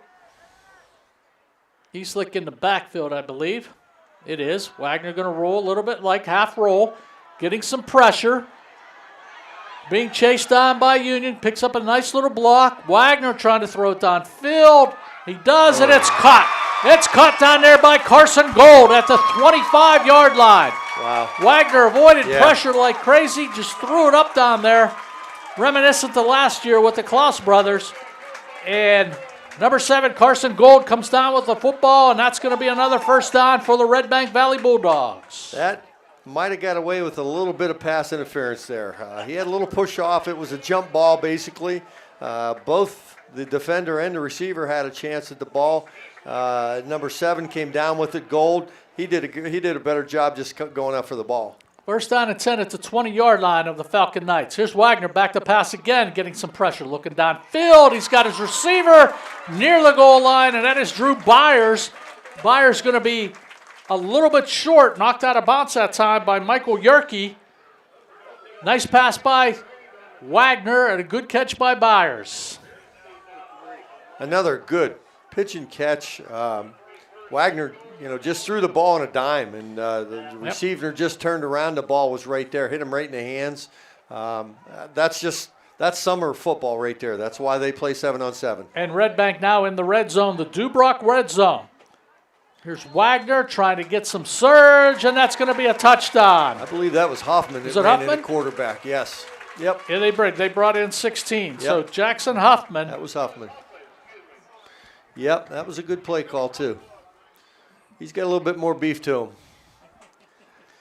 That was a good series for Redbank. They mixed it up well, and it showed well how versatile the Wagner is at quarterback. He's able to scan the field. He scrambled for 15 seconds the play before he threw it up for grabs and was able to find an open receiver. Redbank doing the spread extra point like they did last year, caused people fits last year, basically. Here's Wagner looking for somewhere to go, getting some pressure, keeping that football, looking to the end zone, and he's got his receiver down there. That is Carson Gold for a 2-point scoring play, and that'll extend the lead for Redbank to 21-7. Good series for Redbank. Let's take a timeout. We'll be back with more of District 9 football on Explore Clarion right after this. This game is brought to you by Tionesta Builders? No. Tionesta Builders Supply. Family-owned and operated home improvement centers located in Tionesta and Shippenville. Learn more at their information session on Tuesday, September 24th. Visit nprcevents.org to register for this virtual event. Northern Pennsylvania Regional College. Brighter futures begin here. At NPRC... Back at Redbank, approaching halftime, about 1:18 remaining here in the second quarter. We'll have a bunch of things for you at halftime, basically. Randy Cathcart's going to have his keys in the second half. We're going to do a little bit of scoreboard watching in D9. Oh, my gosh. Do our scoring summary brought to you by Gatesman Auto Body and Randy's keys to the second half. So still a lot of football left here with 1:18 left in the first quarter. So Aiden Fox back for the Falcon Knights on the kickoff return. He gets up about the 20-yard line. Look and see who's on the bottom of that pile. Looks like number 24. Let's give him a little love there. That's Brock George on the bottom of the pile. Brock George, linebacker, junior, 5'9", 182. All right, Randy, what do? You got 1:12 left here.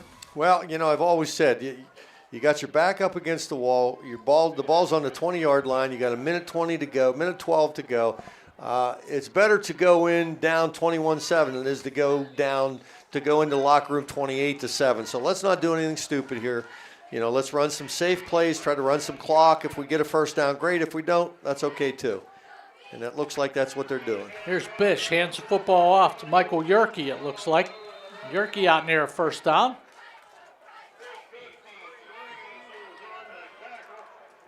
And it looks like he's out. Did he mark it? Yeah, I think he did mark it there. That's going to be enough for a first down. And it's a timeout, AC Union.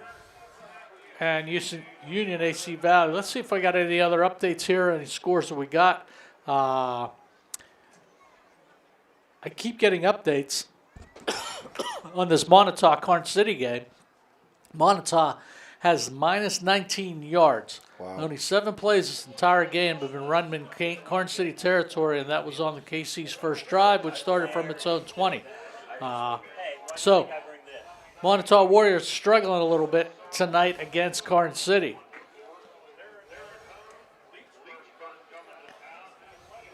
Okay.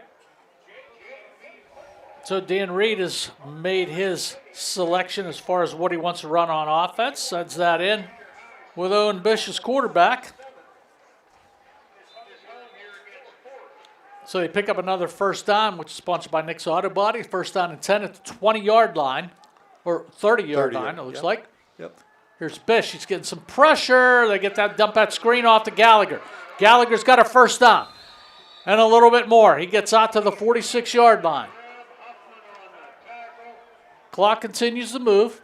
They're gonna stop the clock while they move the chains. They set the ball. They set the chains.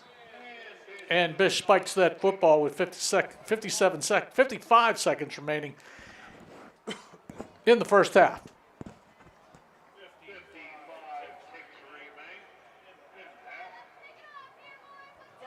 So 40-second clock moving.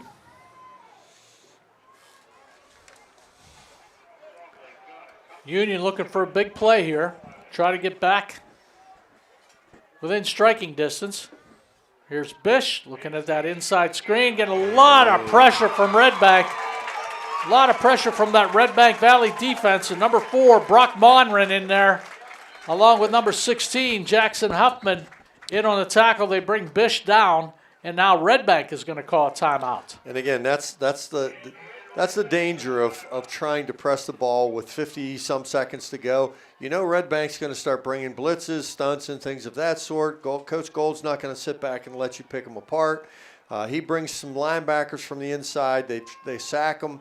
And what started out to be a pretty good drive is now a 3rd and 20-something. Again, AC Union looks to just kill some clock here, try to get out of this half down 21-7. Like both teams down to their final timeouts. Looks like Redbank still has one on the board. And so does Union AC Valley. Yeah. Yeah, I look for AC Union to do something very conservative here, cause Redbank to use their final timeout. What'll be a 3rd down and 22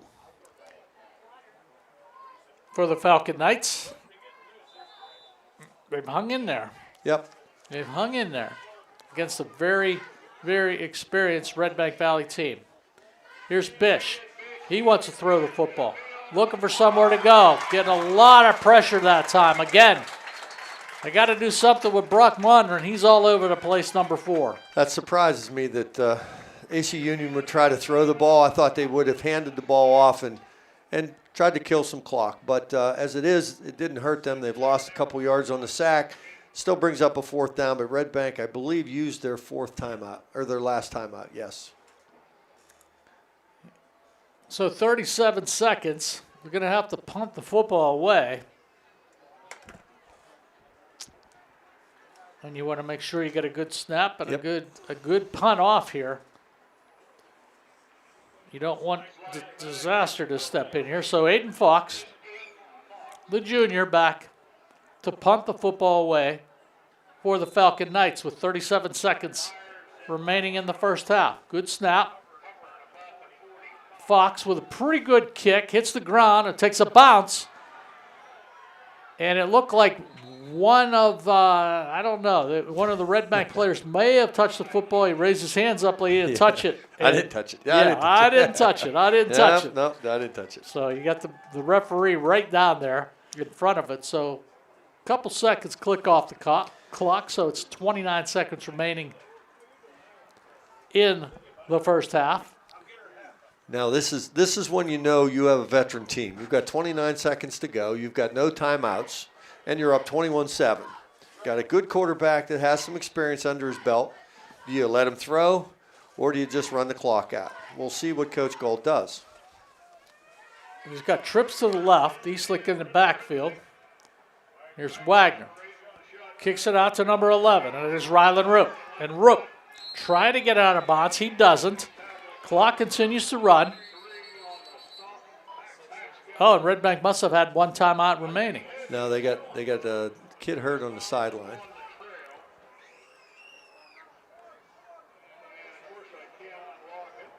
Okay.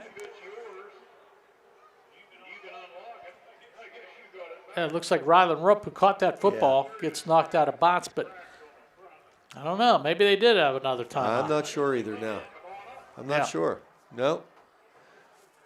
So we're not sure why the clock is stopped now.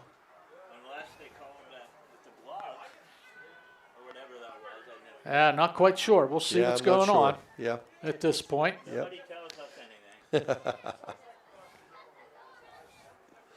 A pretty conservative call, though. A little flare pass to the side. Bish was able to, Wagner was able to pick up 8 yards on that play.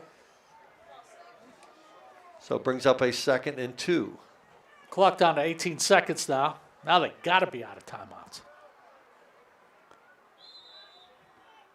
Okay, let's see what Braylon Wagner can do. He's got a lot of experience playing last year. Let's see if he can get that football out and somebody can get out of bounds. Here's Wagner looking. He's getting some pressure from that Falcon Knights defense. He throws it up again. Ooh. Trying to get it down into Carson Gould. He made a great catch earlier the last drive, and that ball falls incomplete. So that'll bring up looks like a 3rd down and 2 with about 12 seconds remaining. It's interesting. They're letting them play because there certainly was some hand battling there. Both offensive and defensive players had their hands on each other, and they were pushing and jockeying for position, but there was no call. Good no call. So 3rd down and 2. Redbank looking for something more than 2 yards, basically, here with 12 seconds remaining. Here's Wagner. They throw the football out. That's the Huffman. Huffman has the football, and he's going to be brought down in bounds, it looks like. No, he must have got out of bounds on that far side. So they'll pick up a 1st down with 3 seconds remaining in the first half. Redbank goes right to the line of scrimmage here. Not going to wait on it. Union shifting around a little bit. I don't think anything was set there, basically. And that might be the half. Referees didn't do a good job of setting that ball that time, and that's going to bring us to halftime. So we got a 20-minute half down here at Redbank. We're going to get some performances from the Redbank Valley band, and I believe the Union band also going to come out and do some entertainment for us and everything. So first half comes to a conclusion. Right now the score, Redbank 21. Union AC Valley 7 in a close game. We didn't really know what to anticipate, but we got a whole second half of football left to play. So let's take a timeout, and we'll be back with some halftime scores. We'll get some statistics together, and we'll do a game recap, and we'll get a chance to listen to Redbank and possibly Union AC Valley's band also right after this. You're listening to Friday Night Football on Explore Sports. Brookville Equipment is a world-class manufacturer, designing and building the latest in transportation technology. Our team of engineers, machinists, welders, assemblers, and many more are always pushing the limit. Brookville Equipment, doing what we do best for over 100 years, and proud to support high school athletics. Brookville Equipment is a world-class manufacturer, designing and building the latest in transportation technology. Our team of engineers, machinists, welders, assemblers, and many more are always pushing the limit. Brookville Equipment, doing what we do best for over 100 years, and proud to support high school athletics. Brookville Equipment is a world-class manufacturer. Clarion County Community Bank, you're more than just a number. With personalized service and modern conveniences, they make banking easy. Clarion County Community Bank, where community comes first. At Clarion County. Best of luck this season to all our local football teams. From your one-stop car, truck, and SUV dealer, Clarion Ford, Chrysler, Dodge, Jeep, and Ram. Visit us on Main Street in Clarion or start online at clarionauto.com. At Clarion Forest VNA, we bring compassionate care to your doorstep. From skilled nursing to hospice services, we're here for you and your loved ones. Clarion Forest VNA, your trusted partner in home health care.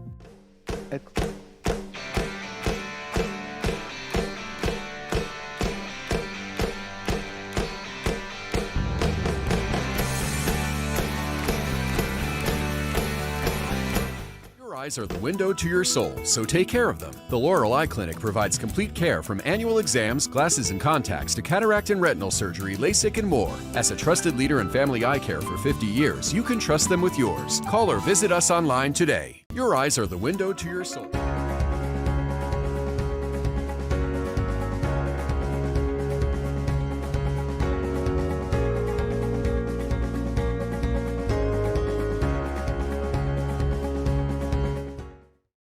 West Park Rehab Physical Therapy, providing traditional physical therapy plus diagnostic testing to include EMG nerve conduction study and musculoskeletal ultrasounds. West Park Rehab.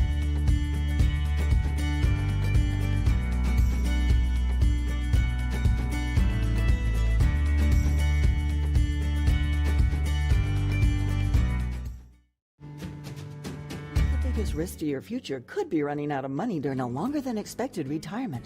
Many people have not yet taken the time to determine if they will have enough assets to last throughout retirement. Our Retirement Income Evaluator can help you develop a roadmap and actionable recommendations. To learn more, stop by our office located at 162 South 2nd Avenue in Clarion. Give us a call at 223-9990 or visit JannyClarion.com. Janney Montgomery Scott, LLC, member NYSE, FINRA, and SIPC. RX, specializing in regenerative orthopedic medicine and aesthetics. Feel better, move better, look better. Visit regenrxhealth.com. Discover. Back at Redbank Valley, Dave Katis along with Randy Cathcart. Let's take a quick look at the Union AC Valley Marching Band for a little bit.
Pretty good look at the Union AC Valley Marching Band.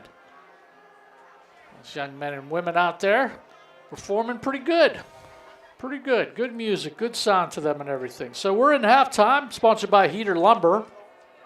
And let's talk a little bit of statistics. There was a lot of yardage. Wasn't a lot of points, but a lot of things going on out there. Our halftime statistics brought to you by the Laurel Eye Clinic. And Mr. Cathcart, you have a lot of different statistics on a lot of different players there. Well, we do, and I'm not a statistical person, but I'm going to do the best I can. For Redbank rushing, Eastlick leads the team in rushing, 6 attempts for 28 yards.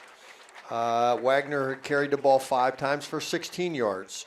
On the other side of the ball, Bish carried the ball 8 times for 23 yards, and Gallagher 6 times for 20 yards.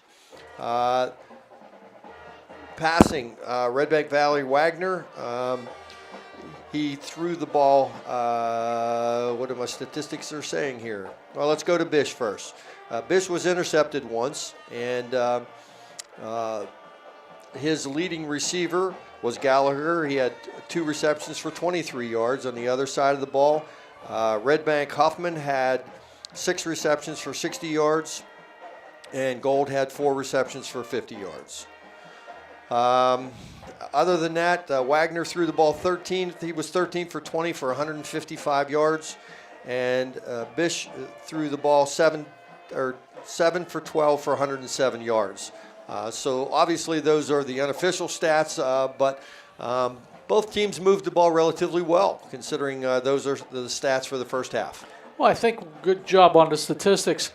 I think everybody, you sit back and you just anticipate Wagner throwing the football a lot, and he's got roughly approximately 150 yards, and that's pretty good for a first night out for the returning quarterback for your team as a junior. He spread it around a good bit too. Well, I believe he had 6 different receivers that he completed a pass for, but I think most impressive was how he scans the field. He sits back like a veteran quarterback and is able to scan the field, able to look left and right, which makes it so difficult for the defenses and for free in the quarterback's eyes. So, I think they've done a good job training him and obviously making him aware of scanning the field and trying to find the weaknesses in the defenses. And so far, he's done a pretty good job at that. Owen Bish for AC Valley Union, big running back last year, got all kind of yards and everything. Not bad, throwing the football a little bit, but I think if you're Dan Reed, you might want to come out and say, hey, listen, we're going to run him a little bit more and get his speed and get him to the outside. Now, that offensive line for Union AC Valley's got to hold tight too. Yeah, and that was one thing that I don't think they were successful at. I think they thought that they could move the ball a little bit better on the ground. They were trying to get outside a lot. Early on in the game, they were unsuccessful. So they ended up going off tackle a little bit more. They did pick up some yardage there, and that helped them in the passing game. So I think that's one of the keys in the game for AC Union is they got to be able to figure out a way how to get outside and break contain, because the quarterback is obviously Bish is an athletic kid. They like to move him around in the quarterback position. They like to run him. But they can't count on him breaking contain all the time. So he's either going to have to run off tackle to set up that wide waggle, or he's going to have to be able to break off something.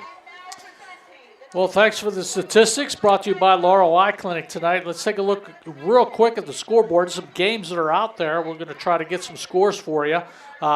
Brookville is at Bradford this evening.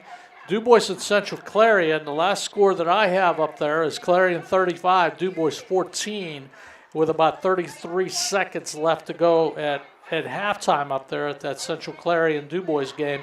Montauk at Karn City, I think the score that I had was 38-0 at halftime, Karn City. Now, is that telling you Montauk's not a really good football team, but Karn City's really good, so it's the first week we got to wait and see there. Yep. St. Mary's at Punxsutawney is going on tonight too. Keystone at Port Allegheny. I'm sure if we get the letter carrier to bring it, it's going to be about 3 days before we get that score from Port Allegheny all the way up there. Sheffield at Bucktail, Otto Eldred at Cottersport, and Cameron County at Brockway. So it'll be interesting to see how those scores and those games turn out later on in the evening. We'll try to bring you up to date as much as we possibly can from them. Let's take a look at our scoring summary, sponsored by Gatesman Auto Body. Well, Redbank got on the board first at the 7:34 mark. Braylon Wagner on an 8-yard carry. The extra point was good, and the score at that point was 7-0 with Redbank getting on first. At the 5:32 mark, Braylon Wagner to Rylan Roop, a 30-yard pass, and Roop open in the end zone and got that. Was able to complete that pass. That so far that is the winging it throw of the game, sponsored by Sweet Basil Restaurant. And then at the 2:31 mark, of the first quarter, the AC Valley Union got on the board. Owen Bish on a 1-yard run. That made the score 13-7 as we got into the second quarter. Big delay at the beginning of the second quarter. We still would like to find out what happened down there with the officiating, and such. And with 1:18 remaining in the second quarter, Jackson Huffman on a 1-yard run put Redbank, the extra point was good, and put Redbank ahead where we are at right now, 21-7 as we start basically closing in on the third quarter here with such. So that is the, where am I at here with everything? That is the scoring summary sponsored by Gatesman Auto Body. Let's just take a look at the Redbank Valley Marching Band for a little bit and enjoy the music from these young men and women.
Pretty good job by the Redbank Valley Bulldogs Marching Band. I always like to watch the bands. I voted Redbank Valley as having one of the best bands that we saw last year. So that's something really good. Good job by those kids down there. Those students doing a pretty good job on the night for Redbank Valley. So we got a chance to see Union's band, and we got a chance to see Redbank Valley's band. So that's pretty good. So, Randy, we're going to talk a little bit about the second half. It's still, in my mind, a pretty close ball game. Big change of turnover, that big interception that Owen Bish threw I'm not sure who intercepted that, but heading down there, they were going in for a score. Then Redbank was able to get the ball back and go down and score and increase that lead to 21-7. So you've been around. We've both been around football for a long time, but Dan Reed, like you said in the pregame show, you know Dan pretty well with everything, and I've got to know him a little bit. What do you think he's talking about to his team in the locker room right now? Well, Dan's such a positive guy, and you know, there's screamers and yellers, and Dan's not one of them. Dan will go in and tell his guys they played a pretty good first half. You know, they've made some mistakes, obviously, and they can do things better. And he's going to emphasize what they can do better. And I think what they can do better, first of all, what they have to do, in my mind, is they got to find a way to get some pressure on Wagner. You know, Wagner's too good of an athlete to sit back there and scan the field. He's had all day. I'm not sure he's ever gotten close to getting sacked and been able to scramble and scan the field, find the open receiver, and get first downs. And if they can find a way to contain him, number one. And then I think that's what they've been trying to do, because I think they're just playing areas, that defensive line. They're not moving forward. They're just sort of getting through the line of scrimmage and just staying there, not letting him get up through the football field or outside. And they're just hoping that their defense can hold everybody back there. Yeah, and if they can find a way to pressure him a little bit, and, you know, that might have to come from a blitz, and I know Dan hasn't shown a lot of that so far in this early game, but I think they're going to have to find some pressure some way. They're going to have to get to him and force him to rush his throws because, as I said, he's just too good of an athlete, he's too good of a quarterback to sit back there and scan the field, and he'll find an open receiver. And, you know, Redbank's passing scheme is so complex, they'll find an open receiver someplace, and if they don't, you know, Wagner's able to scramble and pick up yards with his legs. So, to me, you know, I think what they have to do is find some way to get pressure on him. And Redbank, on the other hand, I think what they have to do is if they've got to come out and just reassert themselves and not give AC Union any kind of momentum. You know, they're up 21-7. They're a veteran team. They've been in here these positions before. They know that they have to play hard again. Union's come to play, and that's a credit to the coaching staff and all the things that they've done. Union's not going to roll over. They're hard-nosed kids. I've played those kids in junior high many, many times. They have a lot of pride. So Redbank's got to keep the hammer down. They've got to keep moving the ball, and they've got to keep doing what they do best, and that's just playing Redbank football. Well, those are the governor's keys to the game for the second half, and I agree with Randy a little bit. It's sponsored by Kale's Kitchen. Get all your kitchenwares at Kale's Kitchen. Yeah, it should be an interesting second half here.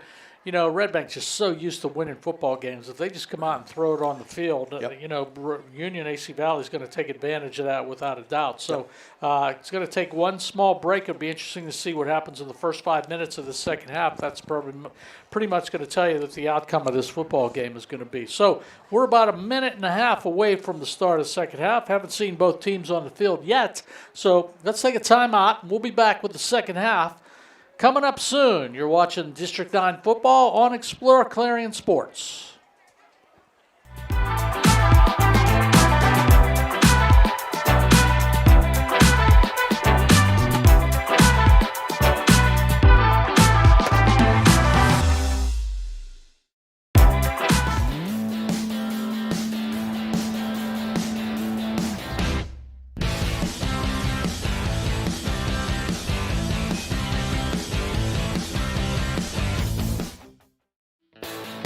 Bank, you're more than just a number. With personalized service and modern conveniences, they make banking easy. Clarion County Community Bank, where community comes first. Operators, if your business depends on your truck, then we've got you covered. From simple oil changes to complete engine rebuilds, Bauer Truck Repair has the tools and the know-how to get the job done. We also offer 24-hour roadside assistance. Anywhere, anytime, any weather. Our techs are ready to get your truck fixed and back on the road. We even offer towing and load transfer services. At Bauer Truck Repair, we understand that every minute and every dollar counts. So trust your business with our business. Bauer Truck Repair, located off exit 60 in Chippenville. You can also find us online at exploreClarion.com or call us at 814-226-6023. That's 814-226-6023. Owners.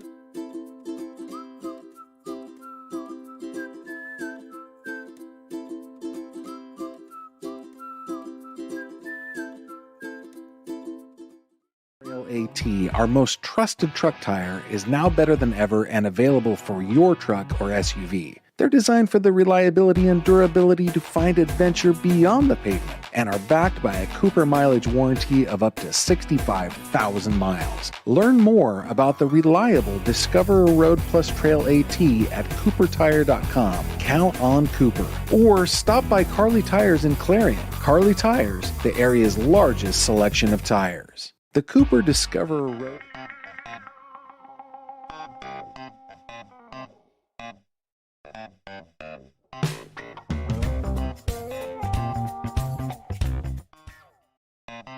How far we'll go to detect lung cancer. 5 millimeters and a chest x-ray can't see it. Independence Health System uses low-dose CT scanning and advanced visualization to detect and treat lung cancer at its earliest stage, leading to more treatment options and potentially better outcomes. Early, accurate, and advanced detection and therapy, all available at Independence Health System. Expert care here. We're making college make sense again with programs tied to in-demand jobs. We're breaking down barriers and giving you more choices. We're making college valuable again for people just like you. Learn more at pennwest.edu. Is committed to providing quality building products to the community. Everything you need to get the job done right, visit Oaks Building Supply in Lucinda. You can afford a gorgeous custom-designed hardwood Kerle's kitchen for a lot less than you'd pay at a DIY store. Go to FactoryDirectKitchens.net. At Kerle's, there are never middleman markups or hidden charges that can add 40%. Go to FactoryDirectKitchens.net. That's FactoryDirectKitchens.net. You can afford a gorgeous...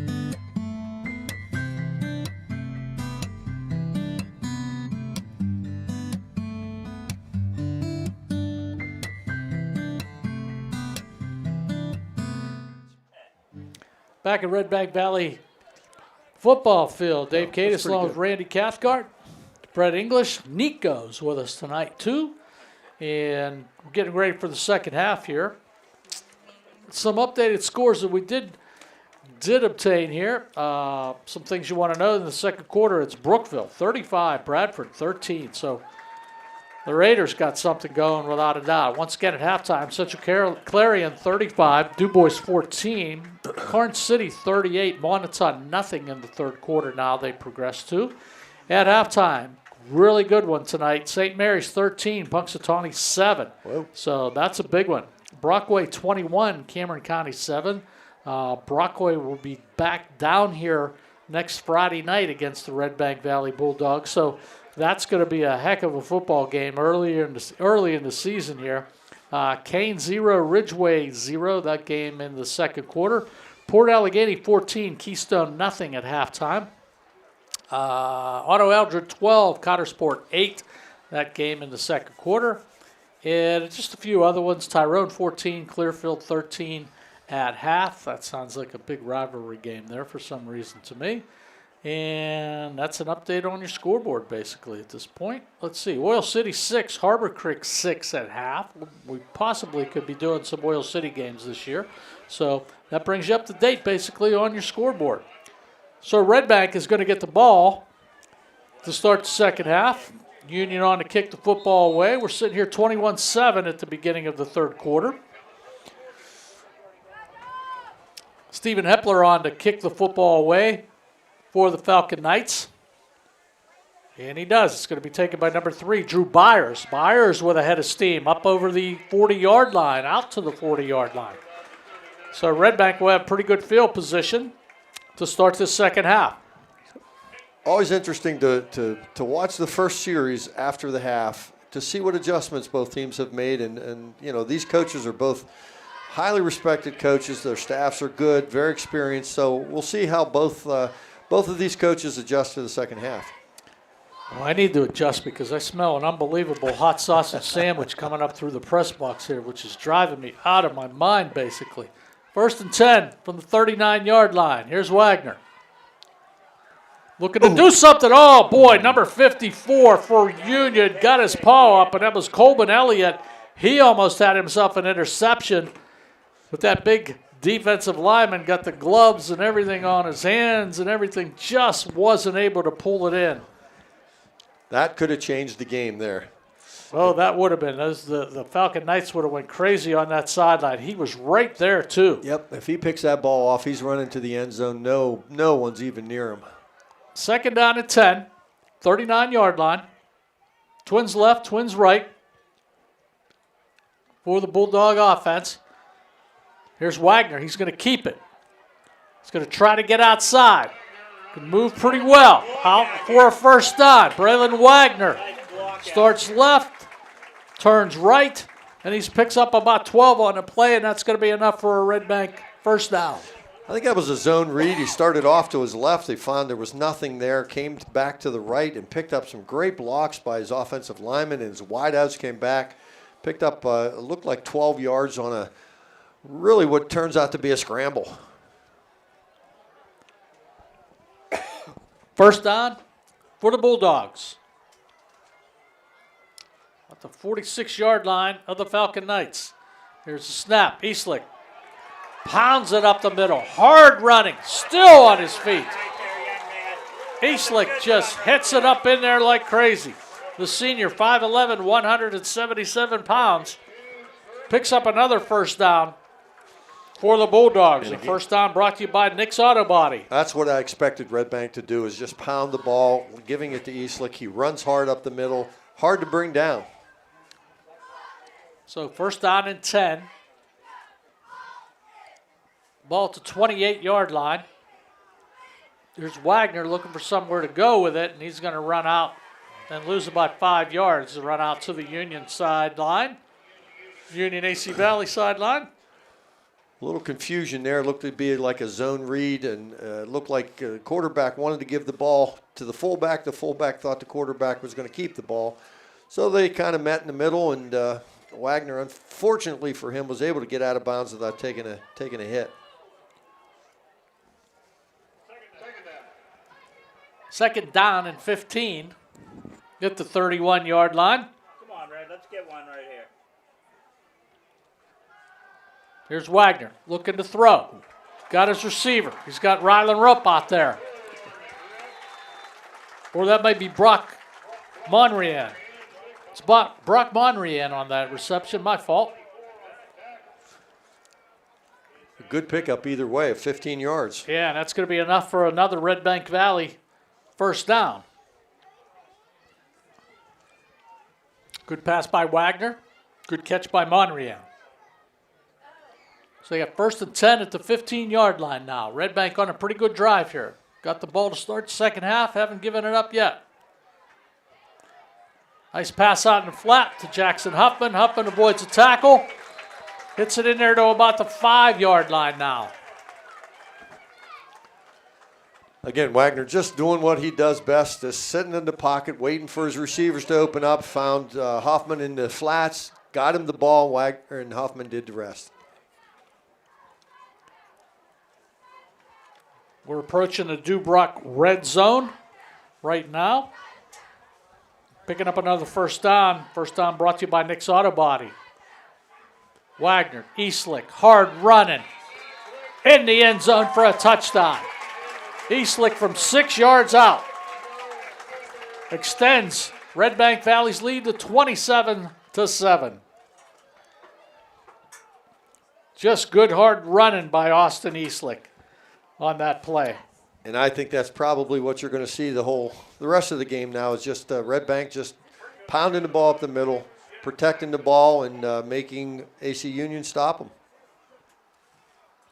Extra point attempt by Fricko. Ball is up, and the kick is good. So, with 10-12 remaining in the third quarter, Redbank showing the muscle a little bit here. Extends the lead to 28-7.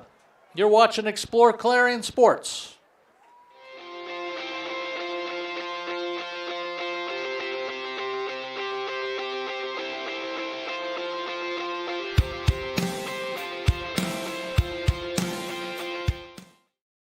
Opportunities are endless. Learn more at their information session on Tuesday, September 24th. Visit nprcevents.org to register for this virtual event. Northern Pennsylvania Regional College. Brighter futures begin here. At NPRC, affordable opportunities are endless. Learn more at their information session on Tuesday, September 24th. Visit nprcevents.org to register. Back to Redbank Valley, Dave Katis along with Randy Cathcart. Glad to have you with us on Explore Sports here tonight. Explore Clarion. Austin Eastlick, a 6-yard run, hard running, extends Redbank's lead to 28-7 here in the third quarter. So here's Fricko kicking that football off. It's taken by one of the up guys, Trent Fleming. Fleming still on his feet, and good pursuit by that Redbank Valley special team unit. Brings Fleming down at around the 25-yard line or so. Just got an update from the Central Clarion Du Bois. It looks like 45-14. Ferguson on a 50-yard touchdown run. So Jace turning it on tonight up in Clarion. Courtesy of Coach Quinn. Coach Quinn. 1st and 10 at the 26-yard line. Union AC Valley.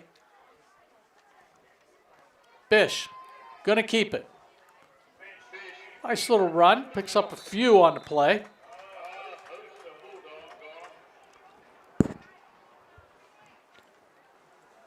Max Gallagher, it looks like going out for Union. He's going to drop down there. And the athletic trainers, I'm sure, will come out and take a look at him a little bit. So while he's injured, let's take a timeout. With 9:53 remaining in the third quarter, it is Redbank 28, Union AC Valley 7. You're listening to Explore Sports on exploreClarion.com. B Group is your trusted local ready-mix supplier for residential and commercial projects. Dubrook provides a full line of decorative concrete, as well as concrete supplies, along with a variety of concrete tools and accessories. Dubrook can provide services large or small for residential and commercial projects to contractors or homeowners. Dubrook is here to provide you with options and ideas to make planning your next project simple. Let Dubrook help you with the supplies you need to get the job done. Dubrook is proud to support our local communities with plants in Clarion, Du Bois, St. Mary's, Butler, Evans City, Bradford, and Meadville. Call 1-844-382-7665. Plumbing or heating services? Call Luton's Plumbing and Heating. Fast, friendly, and available 24/7. Call them at 814-226-8695. Best of luck this season to all our local football teams. From your one-stop car, truck, and SUV dealer, Clarion Ford, Chrysler, Dodge, Jeep, and Ram. Visit us on Main Street in Clarion or start online at clarionauto.com. Best of luck.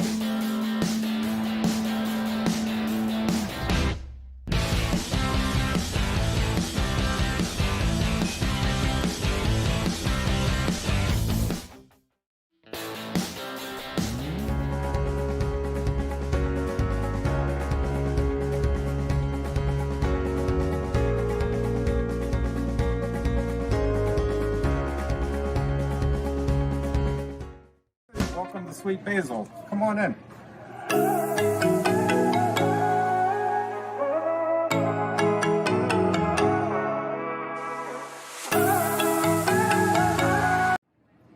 Hi, my name is Jason, and welcome to Sweet Basil. Come on in.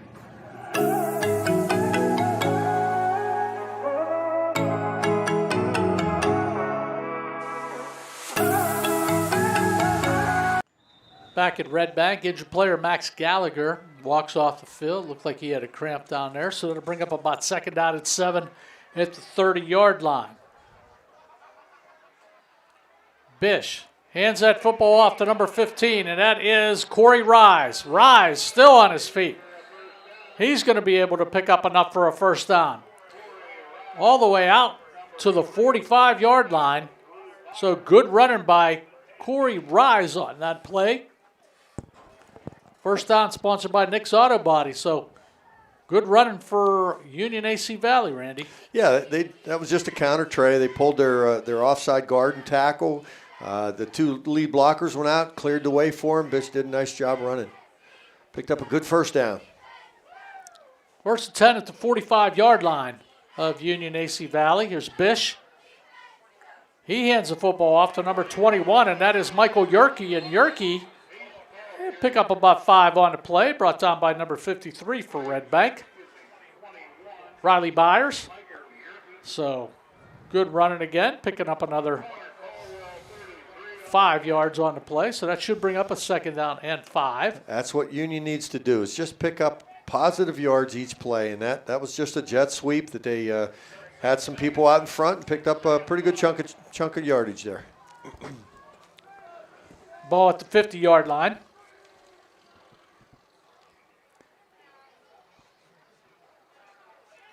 Handoff, quick hitter to number 15, and that is Corey Rise again. And Rise stays in bounds, and he's going to have a Union AC Valley touchdown. 50 yards out, Corey Rise. And the Falcon Knights just won't go away. Again, a nice run, just an off tackle. He broke a block. It was a kick-out block on the end. Ended up breaking a tackle and beat the defender to the end zone. Great run, good comeback run for AC Union. So gets them right back in this game. Boy, it sure do, Randy. Making this extra point could pull, 28-14 here. Yep, get it back to a 2-score game. Seems to be some confusion here whether they're going for 2, I believe. Yep, they're still trying to get personnel in. Nope, they're going for 1. Nope, didn't make it. Extra point was up, and it is no good. So, with 8:44 remaining in the third quarter, AC Valley Union puts up 6 on the board, and that's going to bring our score to 28-13. So let's take a timeout. You're listening to D9 Football on Explore Sports and Explore Clarion.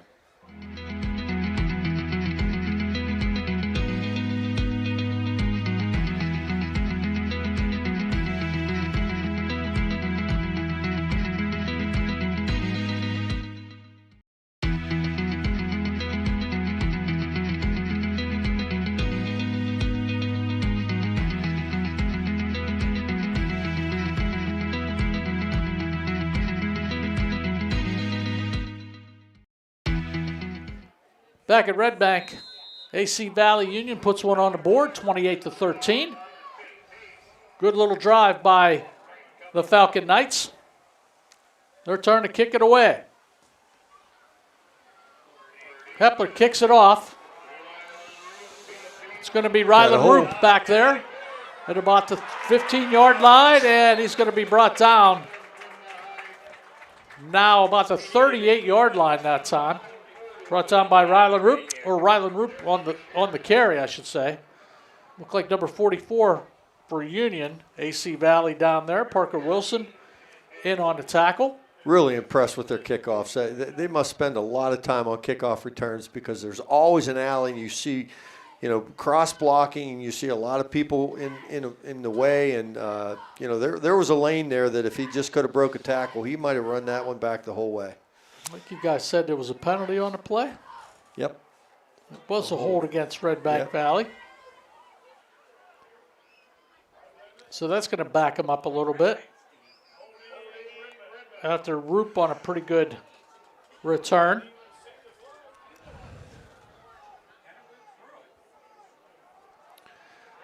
Just got another update from Coach Quinn. I'll get it to you after this play.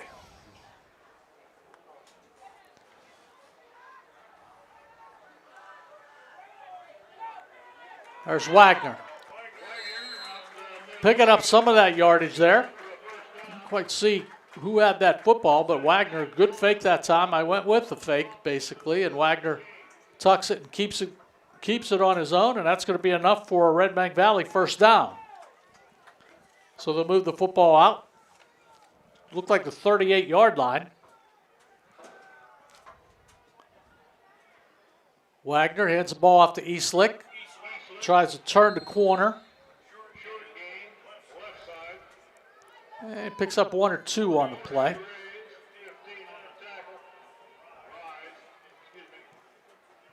And Reyes, it looks like, on the tackle for Union AC Valley. Update, Central Clarion 52, Du Bois 14.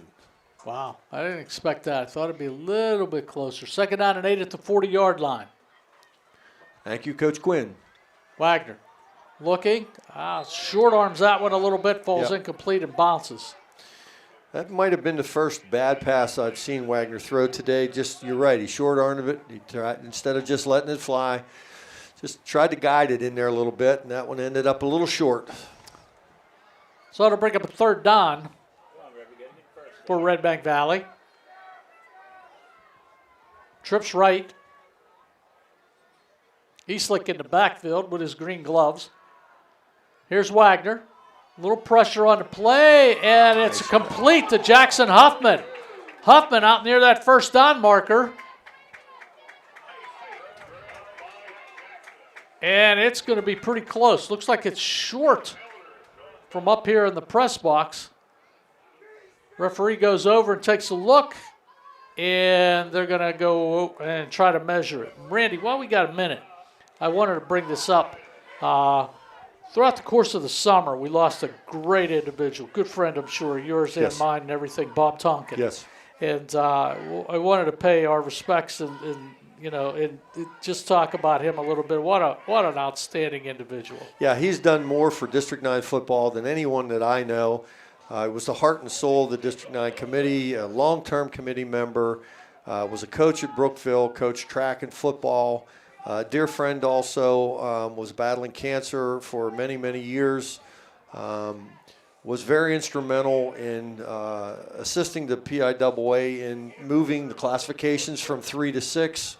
And anytime you saw a District 9 event, you saw Bob Wagner there. So Bob Tonkin. Or Bob Tonkin, Yeah. I'm sorry, Bob Tonkin. And yeah, will be dearly missed, and I'm sure the District 9 committee has certainly missed his presence. Yes, and yeah, what a wonderful man. When I was the athletic director at the university, he'd help us out too with games and everything else. So Redbank is short. We'll get a little bit more to Mr. Tonkin here in a minute. So they got a 4th and inches. Here's Wagner. Pile goes forward. Looks like where they spot it, they're going to give him a 1st down. Yeah, it looks like both side judges coming in. Yep. And it looks like it depends on where they're going to spot it. But both teams taking a look, you really don't have a real good view. They might end up measuring it again. Who knows?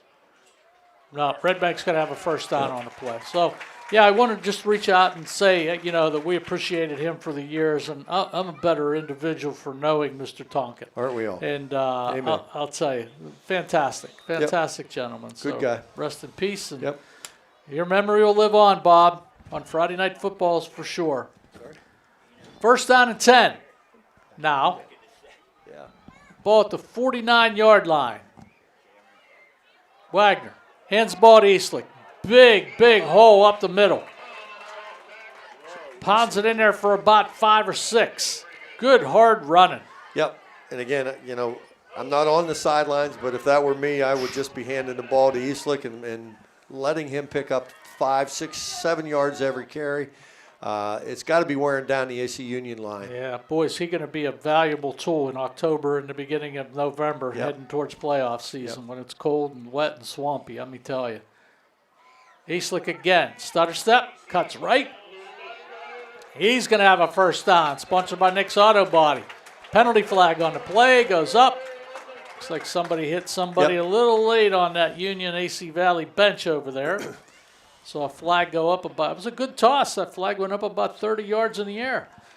Well, they have Eastlick listed at 5'11", 177, but he's rangy, makes some really nice cuts. But, boy, what really impresses me about him is he just doesn't go down after the first tackler. Yeah. And he went out, and they're going to mark off another 10 yards on top of that. Yeah, late hit. They're going to knock off 15 yards on top of that one. Wow. That's a back killer there. That's a bad one. That's a biggie.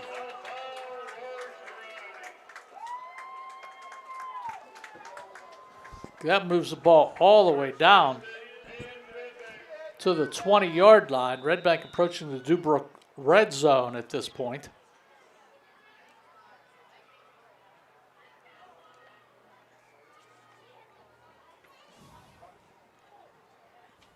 Third quarter sponsored by Ascendant Trucks, which is also Zockerl Motors. Thank you for their sponsorship. Wagner back to pass. Got a receiver out at that first down marker. Didn't quite get a number on him, Randy. It's a touchdown. Looks like Huffman. Jackson. Is that Jackson Huffman? Huffman, yep. 20-yard touchdown pass. 20-yard touchdown pass from Wagner to Jackson Huffman.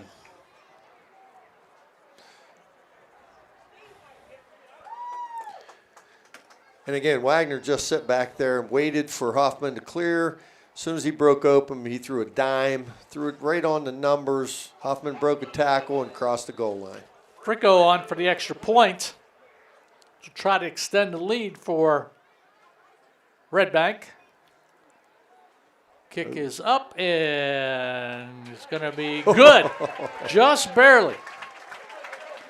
Little wedge shot that just sort of went line drive on you. Yeah, I hit one of those today also on a golf course, so I understand. Well, Redbank Valley Bulldogs in control of this one right now, 35-13 with 6:21 left in the third quarter. So let's take a timeout. You're listening to Explore Sports and exploreClarion.com.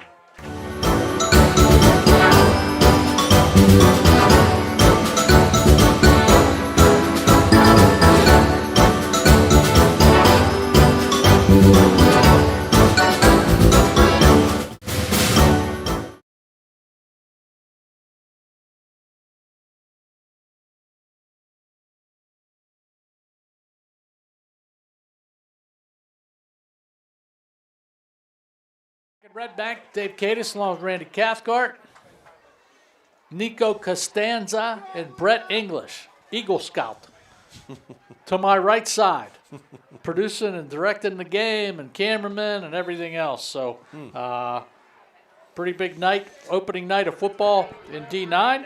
And everybody was wondering how Redbank would be with losing all the upperclassmen. And they're doing pretty well right now, folks. Here's the kickoff.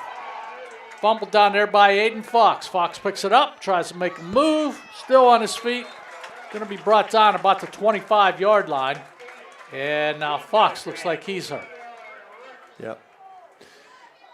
Like he might have a little cramp. Yep. One of the Redbank football players is over there to try to help him. Yeah, stretching him out. Yeah. Well, let's get back. We could go back and I guess he's okay. He's up and he's going to hobble across the football field. He's probably going to have to go out. Yeah. Yeah. It's going to hobble. This is one thing that sticks in my mind all the time. Hobble all the way across the football field. 53 1/3 yards wide. Yep. For some reason, that's always stuck in my head. Win a lot of bets at the bar on that one. Yep. Randy. I got to like, give Wyatt. How wide is the football field? Wyatt Byers helped Good. him to his aid, so I got to give him his props there. He was right there stretching it, helping him stretch it out. And looking for Gallagher, I think he's coming back into the football game offensively here. Okay. I think I see 23 in there. So 35-13, 6:13 remaining in the third quarter. Yep. He's back. It's good to see. 23's back. Yep. Okay. All right. Owen Bish. He's got twins out to the right. Hand that football off. That's going to be number 15. That's Corey Reyes. And really nothing there. Nope. Us and Eatslick coming out of the football game. He banged his shoulder pretty good on that tackle, so he's coming out. No, you don't want to lose him. They're taking a look at him there on the sidelines. Number one. So second down. Lost about a yard, so let's call it a second down and 11. Bish back to pass. He's got his receiver.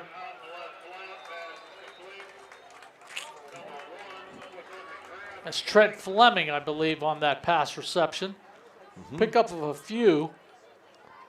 Good coverage out there by, I think that was number 24 out there for Redbank, Brock George. Just ran a little bubble screen, try to pick up some positive yards, and it's a manageable 3rd and 7 now. So we'll see what Dan, Coach Reed has in mind here. 3rd and 7. Find out a play that's worked, basically. Here's Bish getting pressure like crazy back there. Tries to throw that football. He's got his receiver down there. That's number 24, Zach Johnson. Wow. He makes a sliding catch, and that's going to be enough for an AC Valley, I'm losing it here. AC Valley and Union first down. Heck of a catch. He caught that sliding on his back. I didn't think he caught it, but he was completely vertical, laying on his back, and caught the ball and made a great catch and picked up a critical first down for AC Union. AC Union, I thought I'd have enough trouble with the Falcon Knights thing, but I think I've done pretty good so far with that. So 1st down and 10, ball at the 40-yard line, 3rd quarter. Here's a handoff to Reyes. Yeah, that was penalty flags all over the place. That little hold there. Yep. That was pretty obvious. Yeah, Carson Gould, you can look at his shoulder pads and everything. Yeah. He's got one that's complete. His jersey's completely underneath his shoulder pad. Yep. So. And again, Redbank pursues to the ball so quickly, and that was kind of a little counter tray where it took a little bit of time to develop, and the running back came up through the hole a little slow, and they just couldn't hold the block long enough, and he had to grab the jersey.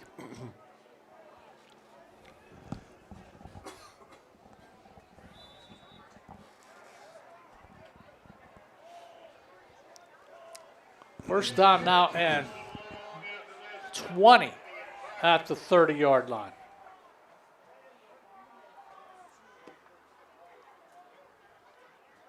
Owen Bish, 3-step drop. Has his receiver. That's number 8, Nick Elise. And he'll get to the line of scrimmage, basically. Small pickup. Get something manageable for them.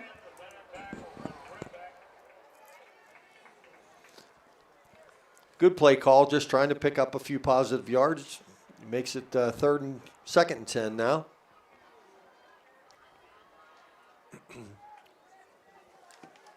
Second down and 10 at the 40-yard line. Trips right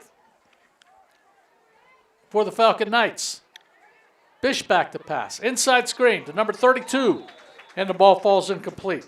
Tried to get that ball to Christian Saloni. Salazzoni. Okay, Salazzoni. we got that one right. Yep. Okay. Ball falls incomplete. That'll bring up a 3rd down and 10.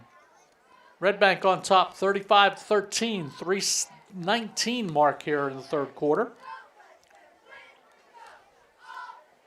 Got to pick up 10 yards to get this drive, keep this drive going.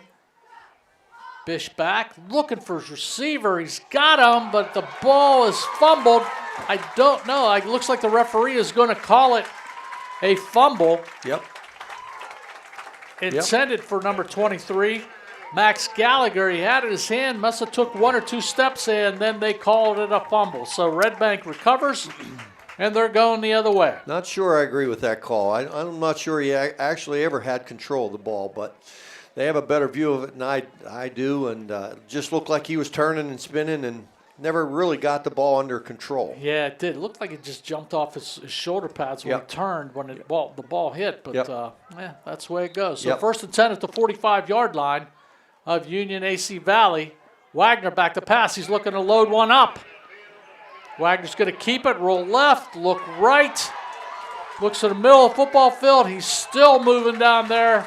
Brought down way inside of Union AC Valley territory. And we got another injury. It looks like another cramp on the field.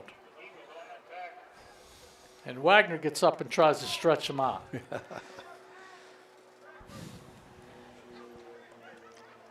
This is when you got to get the old pickle juice out. Yeah, I've heard of that cure. Let me tell you, I've heard of that a little bit. So the pickle juice will do it. Yeah, but bananas, pickle juice, the whole 9 yards. Yeah, this is the time of year where, unfortunately, it's nice for the fans, but it's not nice for the players.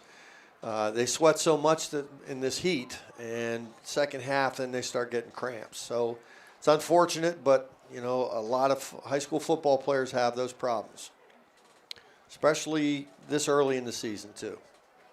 A couple scoring updates we got here. Brookville now pouring it on Bradford, 48-13 in the third quarter. Central Clarion pouring it on DuBois, 59-14 in the third quarter. They're under the mercy rule there. Karn City, final score against Montauk. Karn City 59, Montauk 0. Wow. Yeah, that's a big one. Punxsutawney now going ahead on St. Mary's, 21-13 in the third quarter. Brockway 28, Cameron County 7, that game at the half. Ridgeway 14, Kane nothing, so in the game that somebody has to win, Ridgeway is going to come out, looks like right now, on top.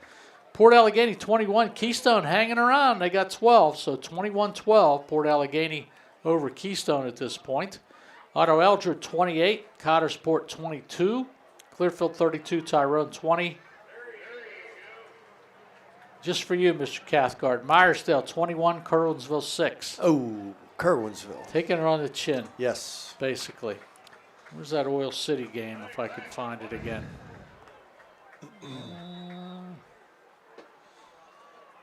Can't find that Oil City game. I thought I could find it, but it's not there. Here's Wagner, back to pass. He's got a man downfield, and it's going to be a touchdown for the Redbank Valley Bulldogs. Rylan Roop, 45 yards. Wagner to Roop, and Redbank extends its lead.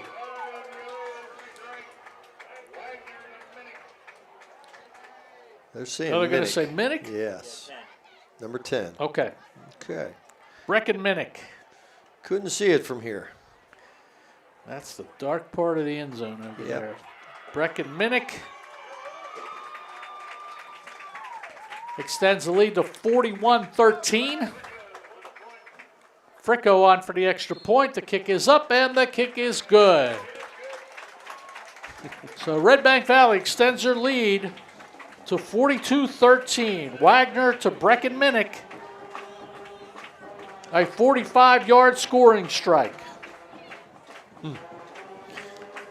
And again, you know, I can't harp on this enough, but Wagner just sat back there and waited and waited and waited, and it was just a down and out. It was a corner route, and as soon as he cleared, he dropped a dime in, and receiver came up and made a great catch, caught the ball, and this Wagner throws a great ball.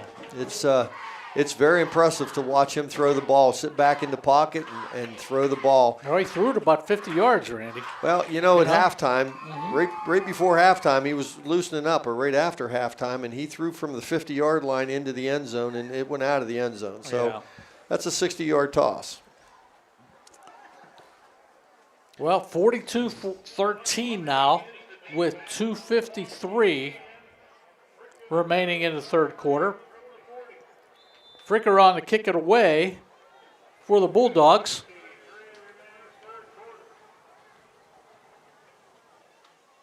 Let's see if Fricko's going to onside kick the football. That's interesting. It's going to keep people on their toes, basically. It's recovered down there by number 58. Braden Kemery. Pretty good job. Huh. Yeah, I didn't see that one. I didn't see that one coming. What's the latest? We didn't have that on the bingo card. No, I missed that one. That wasn't on the bingo card, so yeah, that's a head scratcher there. Well, they got it going. So Redbank, Union AC, but now the officials are going to have a little chat about something down here too.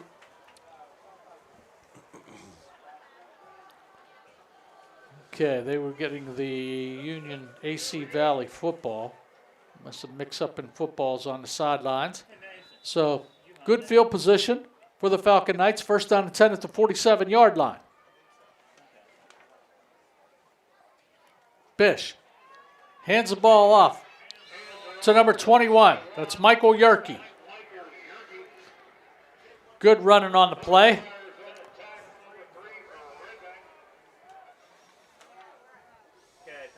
Pick up about 7 yards or so. Third quarter, once again, brought to you by Ascendant Trucks, Zocro Motors.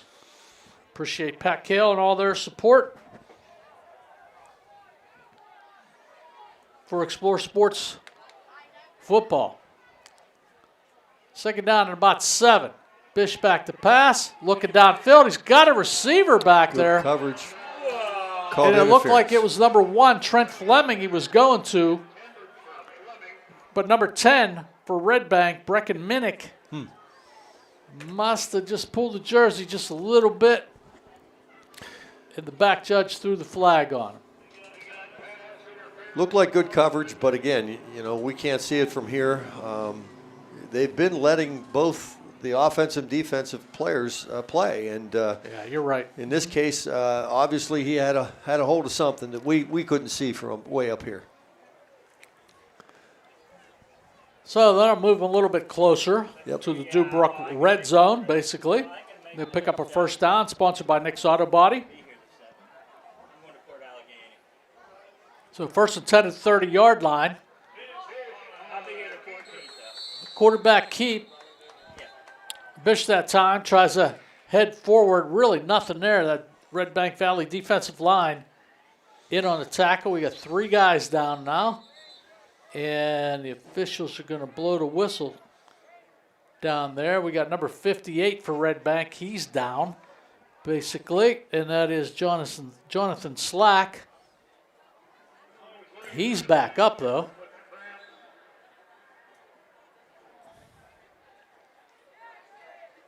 And another one of the Redbank guys cramping up down there. Randy, I looked at the score. I think Brockway was up. Let's see if I can find it again. Brockway, 28, Cameron County at half. Brockway comes here to Redbank Valley next week. That should be a good game. Should be a pretty interesting game. I think we're going to have that for you on Explore Sports next week. Okay. Should be a pretty good matchup down here with the Bulldogs. Coach Heigl doing a pretty good job with that program up there at Brockway. Well, I'll say this, just what little I've seen of Redbank Valley, I'm very impressed with their overall speed. Their quarterback is playing very well. They have a great philosophy offensively. They move the ball around. They get a lot of people touching the ball. So if you're going to play against Redbank, you're going to have to scout them and be ready to cover a lot of people. Absolutely. Looks like second down at 10. Here's Bish back to pass. He's got his receiver. That's Gallagher. Gallagher's going to pick up about 6 yards on the play. 42-13 down here at Redbank. 1:33 remaining in the third quarter. Carson Gould on the tackle for Redbank. So, yeah, it should be a pretty good, interesting game down here next week at Redbank, Brockway and Redbank. Let's see what the final score comes in. We'll have those final scores for you, as many as we can, during our postgame show. Third down and 5, ball 25-yard line. Here's Bish, hands off to Gallagher. Gallagher has to get out to the 20-yard line. Side judge is coming up. I think he's going to be a little bit short. Yep.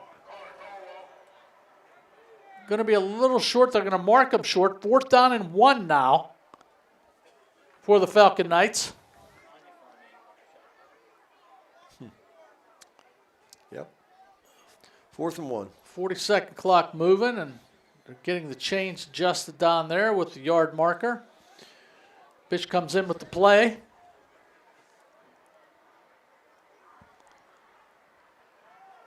And we're down to about 7 seconds on the 40-second clock.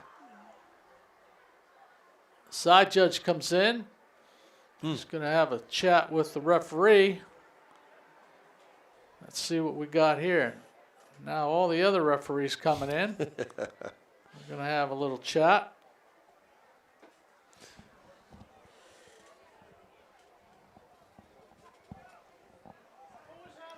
I'm not sure. Not sure what's going on there. Somebody just said, what was that about? White half is running the clock, and Owen Bish tries to do the Philly going forward. And I don't think he did it.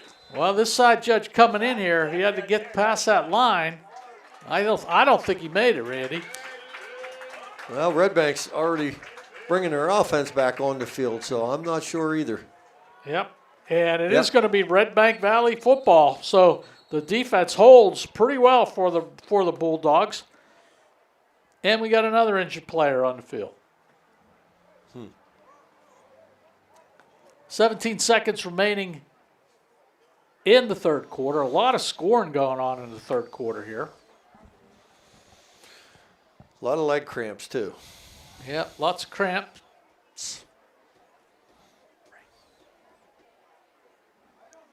Looks like they're going to work on him pretty good. So let's take a quick timeout.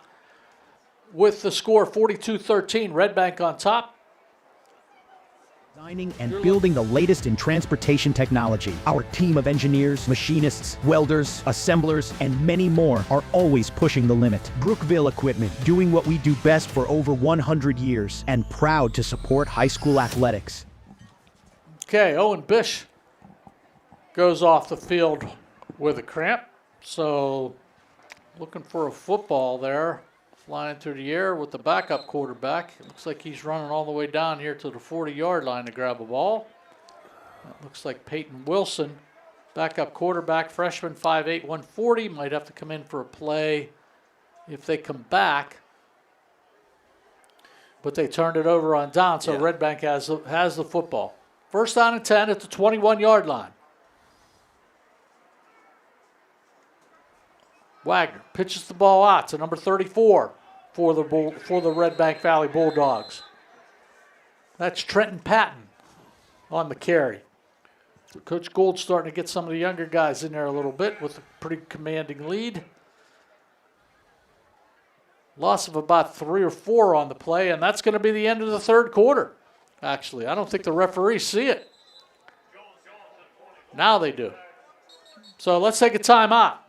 With the score, 42-13, Redbank Valley on top. You're listening to Explore Sports and exploreClarion.com. Clarion Forest VNA, we bring compassionate care to your doorstep. From skilled nursing to hospice services, we're here for you and your loved ones. Clarion Forest VNA, your trusted partner in home health care. At Clarion Forest VNA, we bring compassion. Kept your home comfortable and your business running. We're responsive, reliable, always ready to go the extra mile. Because when it comes to your comfort, we believe in doing the right things. For the best in HVAC, plumbing, electric services, call Dietz. Nobody beats Dietz.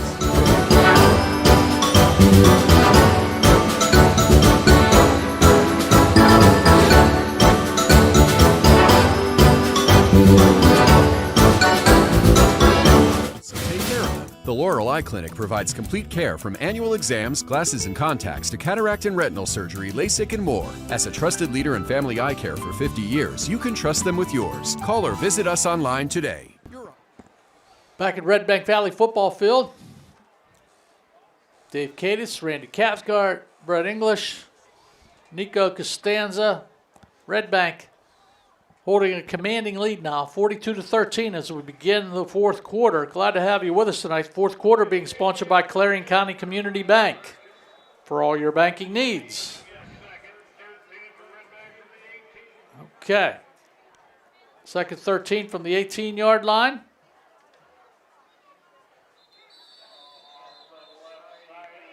Hand up the middle. 24. Brock George on the carry. Getting his hands on that football a little bit. So third down and 10 now. Wagner trips right. Takes 2 steps back. Completes the ball to Jackson Huffman. Huffman still on his feet. Makes a cut and look out. Huffman over the 40-yard line to the 45-yard line down to about the 47-yard line. So nice pass by Huffman. Good catch. Nice pass by Wagner. Huffman on the reception. Big pickup for Redbank Valley. Redbank's got 2 really good receivers, Huffman and number 7, Gold. They both move with the ball well, catch the ball, have good hands. Really, really impressed with their skilled positions. Wagner going to keep it. Run up the middle. Pickup of about 7 on the play. Brought down by number 54. He's had a pretty good game tonight for Union AC Valley, and that is Colbin Elliott. Seen 54 all over the football field tonight on the Union AC Valley sidelines, basically. So second down, and they're going to call it second down. And about 5. Here's Wagner. Handoff to Byers. Byers tries to get that first down, and he's going to pick it up. So they'll keep possession, and Byers, good run, knocked out of bounds by number 5, and that is Aiden Fox. So that'll be a 1st and 10 for the Redbank Valley Bulldogs. At the 42-yard line, I believe they're going to mark it.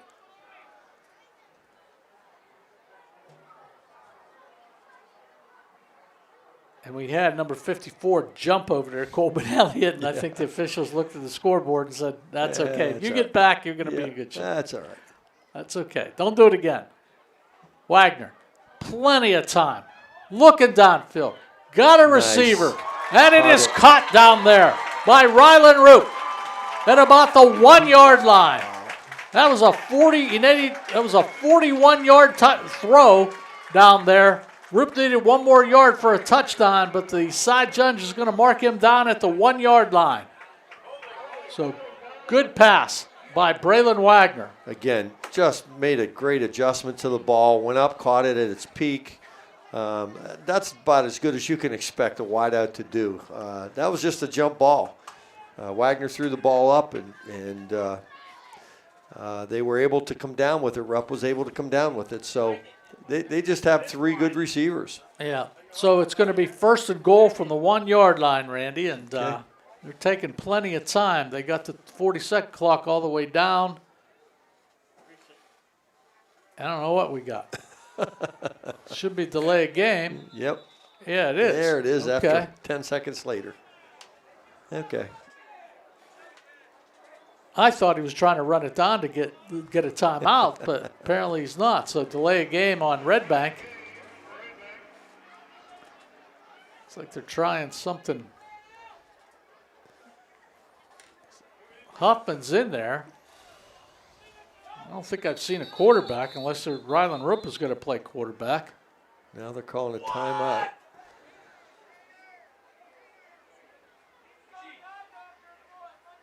Okay.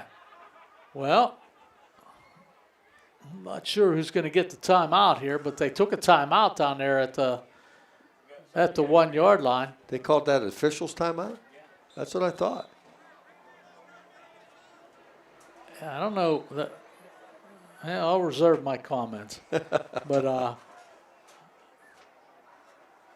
yeah, I think that last... That's the second questionable... Yeah, last minute and a half. Yeah. Not quite sure what's going on here, whatever. So, all right, here we go. 1st and goal from the 1-yard line. Here's Wagner. Hands the football off to Byers. And he's going to be short. Maybe even lose a yard on the play.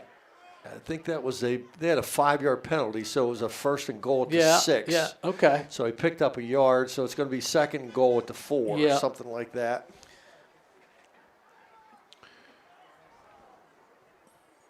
We'll call it 2nd and goal from the 4-yard line. Wagner off the right side. Takes a pretty good shot, but he scampers into the end zone from 4 yards out. Braylon Wagner on a 4-yard run extends Redbank Valley's lead. That touchdown brought to you by Bauer Truck Repair. For all your trucking needs, Braylon Wagner, 4-yard run. Extends that lead to 48-13 now. Kieran Fricko on for the extra point. Here with 9:32 remaining in the 4th quarter. The kick is up and the kick is good. So Redbank Valley on a 4-yard run by Braylon Wagner extends their lead to 49-13 here with 9:32 remaining in the football game. So let's take a quick timeout. You're listening to Explore Sports and exploreClarion.com.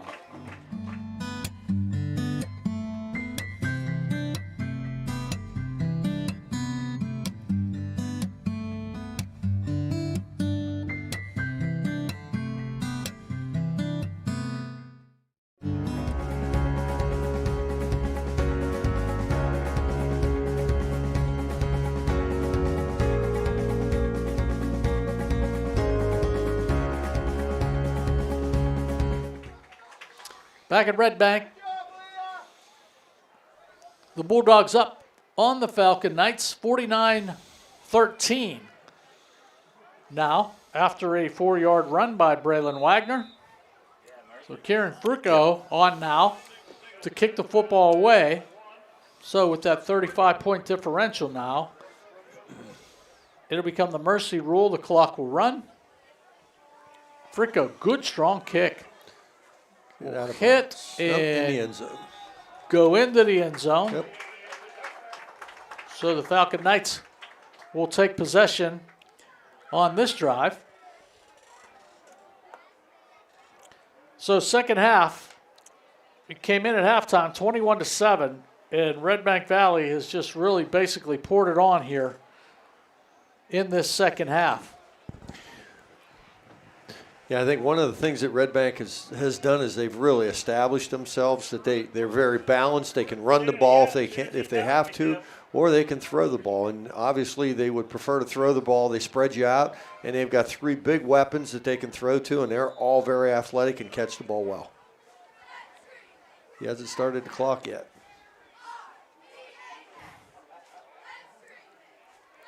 Bish still a quarterback.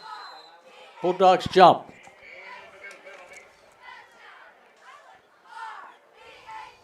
Looked like number 4, Brock Monrian.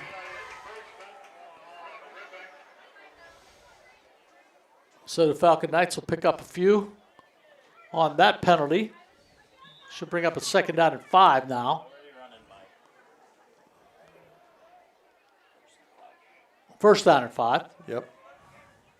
The side judge got second listed down there. Okay. And somebody else jumped down there. That's 2. It's going to be a first down. You see Redbank's getting some substitutes in now, starting to get some of the younger players in, which is good to see. Well, we got first 10 on the scoreboard. Side judge, the guy's on to change that 2nd down. Now he turns it back to first down. So we're back. Now we got it straight. First down and 10 at the 30-yard line. Handoff, Gallagher. First pursuer goes by him, and Gallagher still goes forward. Pick up a few. Now that should bring up 2nd down. Guy on chains got it right over there now. Okay. Yep. So 2nd down and about 8. It looks like. Bish still in at quarterback. Pass the football to Gallagher and he drops it. He's dropped the football. Gallagher went up to try to grab it and just fell through his hands, and it is an incomplete pass. So that'll bring up a 3rd down for the Falcon Knights. That's one of those, it's hit him right in the hands, and I think he was ready to make the catch and turn, and he forgot one thing, forgot the ball. Randy, one thing after this game is over, there's plenty of film to watch. Yeah. And you watch and you're going to make some corrections. And absolutely. You make your biggest improvements out through the course of the season from your first game to the second game. We'll talk about that later on. Here's Bish. He's got some pressure on him. Tries to throw that football. Intended for number 42 on that play. Ryan Armagoss, the ball falls incomplete. And that'll bring up a 4th down. And you say when you watch film from both sides of the ball too. So Redbank also has some corrections, and I'm sure they'll watch films tomorrow, and they'll make some corrections and look at both sides of the ball and find out what they can do better. But both of these teams, for the first game of the season, it's been a pretty clean game. We haven't had a lot of penalties, a lot of mistakes. There hasn't been a lot of fumbles. So from that perspective, it's been a very well played game. Yeah, Aiden Fox on to punt that football away. Good snap. There's Fox. Pretty good kick. It's going to be taken by number 3, Drew Byers. Byers tries to get outside, and Max Gallagher brings him down at the 40-yard line. Good job on special teams by Max Gallagher that time. Nowhere to run for Drew Byers.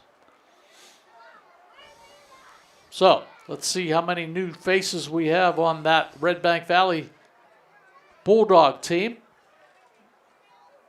Looks like Jackson Huffman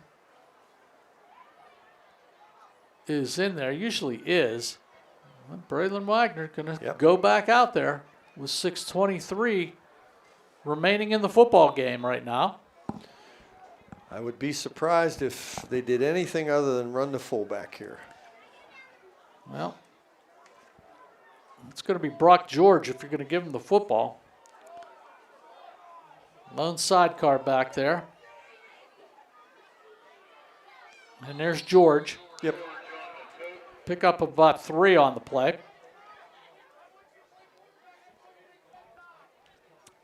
Lane Gold still coaching like crazy down there on the sidelines. Football coaches are intense, aren't they? Oh, yeah. Oh, yeah. They're intense. Oh, yeah. Intense human beings. 2nd down and 8.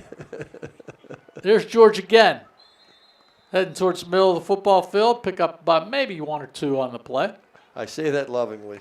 Well, we've certainly been around enough of them. Yes, we have. You got all kind of different dichotomies the whole way through. You go from extremes. Yep. I mean, some guys in the past, it's just like Clyde Connie. Yes. Some of these guys, it's like, oh my gosh. Yes. Holy smokes. Quirky, loud sometimes. Just like, I've learned a lot from some great coaches, though. I can tell you that much. Brock Luke, remember? Brock Luke? Yep. Yep. Yep. And then way back to Coach Al Jacks. Oh, Coach Jacks, Coach Slavich, Coach Pay, Coach Soboleski. Here's a pass outside, wide. Carson Gold on the reception.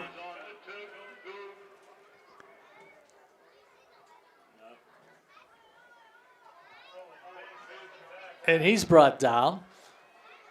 So that's going to be about it'll bring up a 4th down and 8. Let's see what Coach Gould is going to want to do. He's running 2 guys in, so it looks like they might want to punt this football away. Yep. This might be the first punt of the evening for them, Randy. I think it is.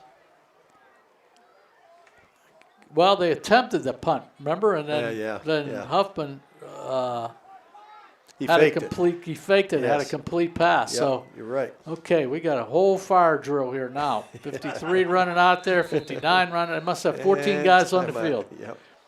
Okay. Let's see how many guys come out. Let's say you have 13 guys on the field. Okay. So they're running out. Coach Gould calls a timeout. And he's probably going to give him a good piece of his mind, basically, all the way across the board. So let's take a quick timeout. We'll be right back. You're listening to Explore Sports and exploreClarion.com. Custom designed hardwood Kale's Kitchen for a lot less than you'd pay at a DIY store. Go to FactoryDirectKitchens.net. At Kale's, there are never middleman markups or hidden charges that can add 40%. Go to FactoryDirectKitchens.net. That's FactoryDirectKitchens.net. You can afford it.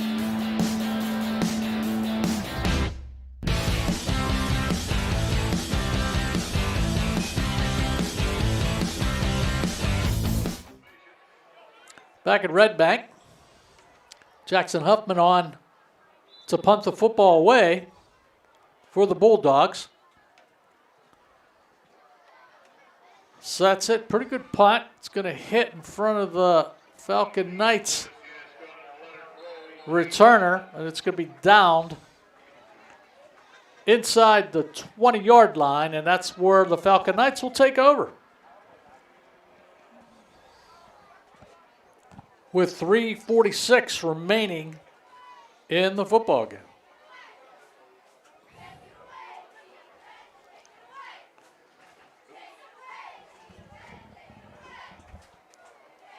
So I believe if I find my information, Union is going to take on Ridgeway next week. We'll talk about that in the post-game show real quick. So they have another tough test coming up. It looks like we have a new quarterback, Peyton Wilson. Peyton Wilson. Number 3. Back there at quarterback. 5'8", 140. And there's Wilson, freshman. Tries to get over to the left side. Picks up a few.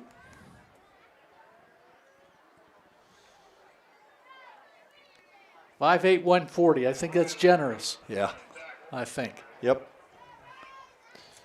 So good for him. Freshman getting some time. Yep. Back there at quarterback. Game is pretty much decided for the most part. So let your backup quarterback run around there a little bit. And I got a feeling that Owen Bish is going to learn a lot from this football game. That is an outstanding young man. I got a chance to meet him last week, first time, and he'll bounce back real quick, I'll bet. Here's Wilson. He's going to hand the ball off to Seth Shirey, another freshman, 6 foot 165. So Shirey getting a chance to touch the football a little bit. Good to see all these fresh faces in here, and you know, you said it best. Bish will learn from this experience.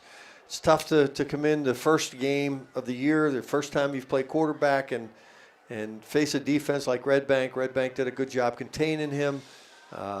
They didn't let him get outside the pocket, and you know, he'll learn from it and he'll be better. Yeah, I think that's the most important fact. And we'll get to that here in a second. Wilson, shotgun snap, over his head. Loss it, falls on it, does the right thing. So that's going to be a big loss on the play as the clock continues to run with 1:55 remaining in the football game.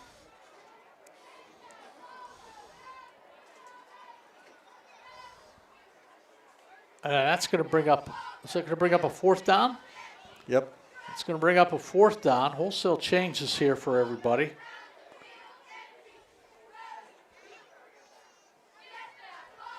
I think it's Aiden Fox back there is going to punt that football away. I think he's got everybody. He's looking at everybody. So good snap here. Another high snap. And he gets it off. Kind of a knuckleball back there. Returned by number 33 for Redbank. And that is Connor Colwell. So we're sitting at 1:11 left in the football game. So pretty good kick. Get it out of the end zone there. And nice little return. And here's Wagner. Looks like they're going to get into victory formation, Randy. Yep. It looks like. Good for them. And Union AC Valley is going to call a timeout. Trying to get all the people in. Been there, done that. Yeah. You got kids that haven't been in the game, and they're trying to get all their kids in. See that I played. That's good. Yep. People. Do they still do the Letterman thing? If you get in so many quarters, you get a letter or anything. Is Yeah. that still a thing? Or is Yeah, that just, they do. But is that just our era? I think that back was just then? our era. I think now, if you play so many games in varsity, you're going to ladder regardless. Oh, is that how it goes? Yeah. Okay. I fell. I didn't know. I'm not sure. To be quite honest, I'm not sure either. But I don't think it's nearly as big as a deal as it was when you and I went to school. Yeah. So Wagner take a knee. They're going to have to snap it a couple more times, I think. I'm not sure if Wagner's in there or not. I can't see. There's a big scrum of guys in there. Back where the offense is. So, nonetheless, we're down to 50 seconds in the football game. Yep. Number 10, Dominic Harold's the quarterback. For Redbank. For Redbank, yes. Or is that 10, Minnick?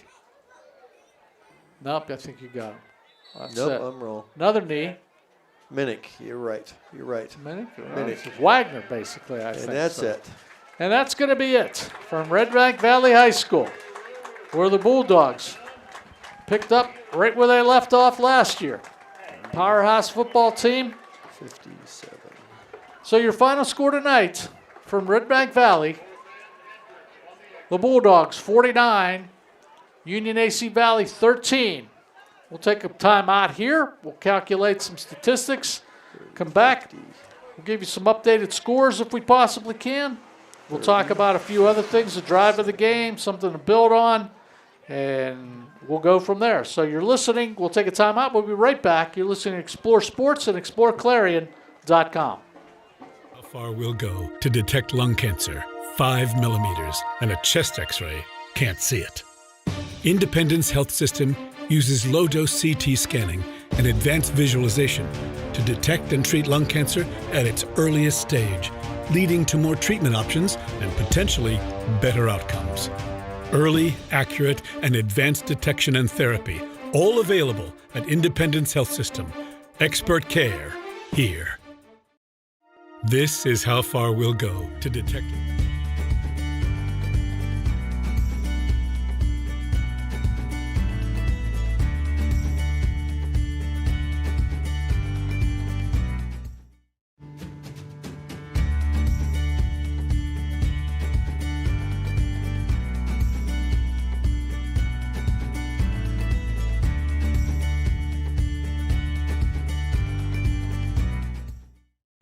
Operators, if your business depends on your truck, then we've got you covered. From simple oil changes to complete engine rebuilds, Bauer Truck Repair has the tools and the know-how to get the job done. We also offer 24-hour roadside assistance. Anywhere, anytime, any weather. Our techs are ready to get your truck fixed and back on the road. We even offer towing and load transfer services. At Bauer Truck Repair, we understand that every minute and every dollar counts. So trust your business with our business. Bauer Truck Repair, located off exit 60 in Chippenville. You can also find us online at exploreClarion.com or call us at 814-226-6023. That's 814-226-6023.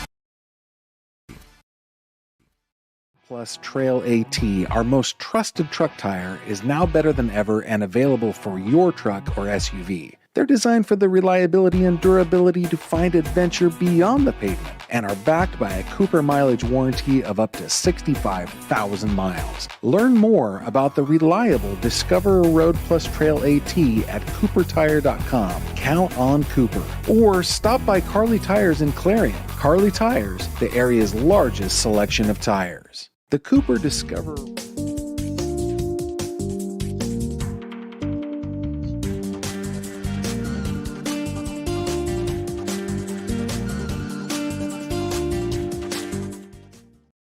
My name is Jason, and welcome to Sweet Basil. Come on in.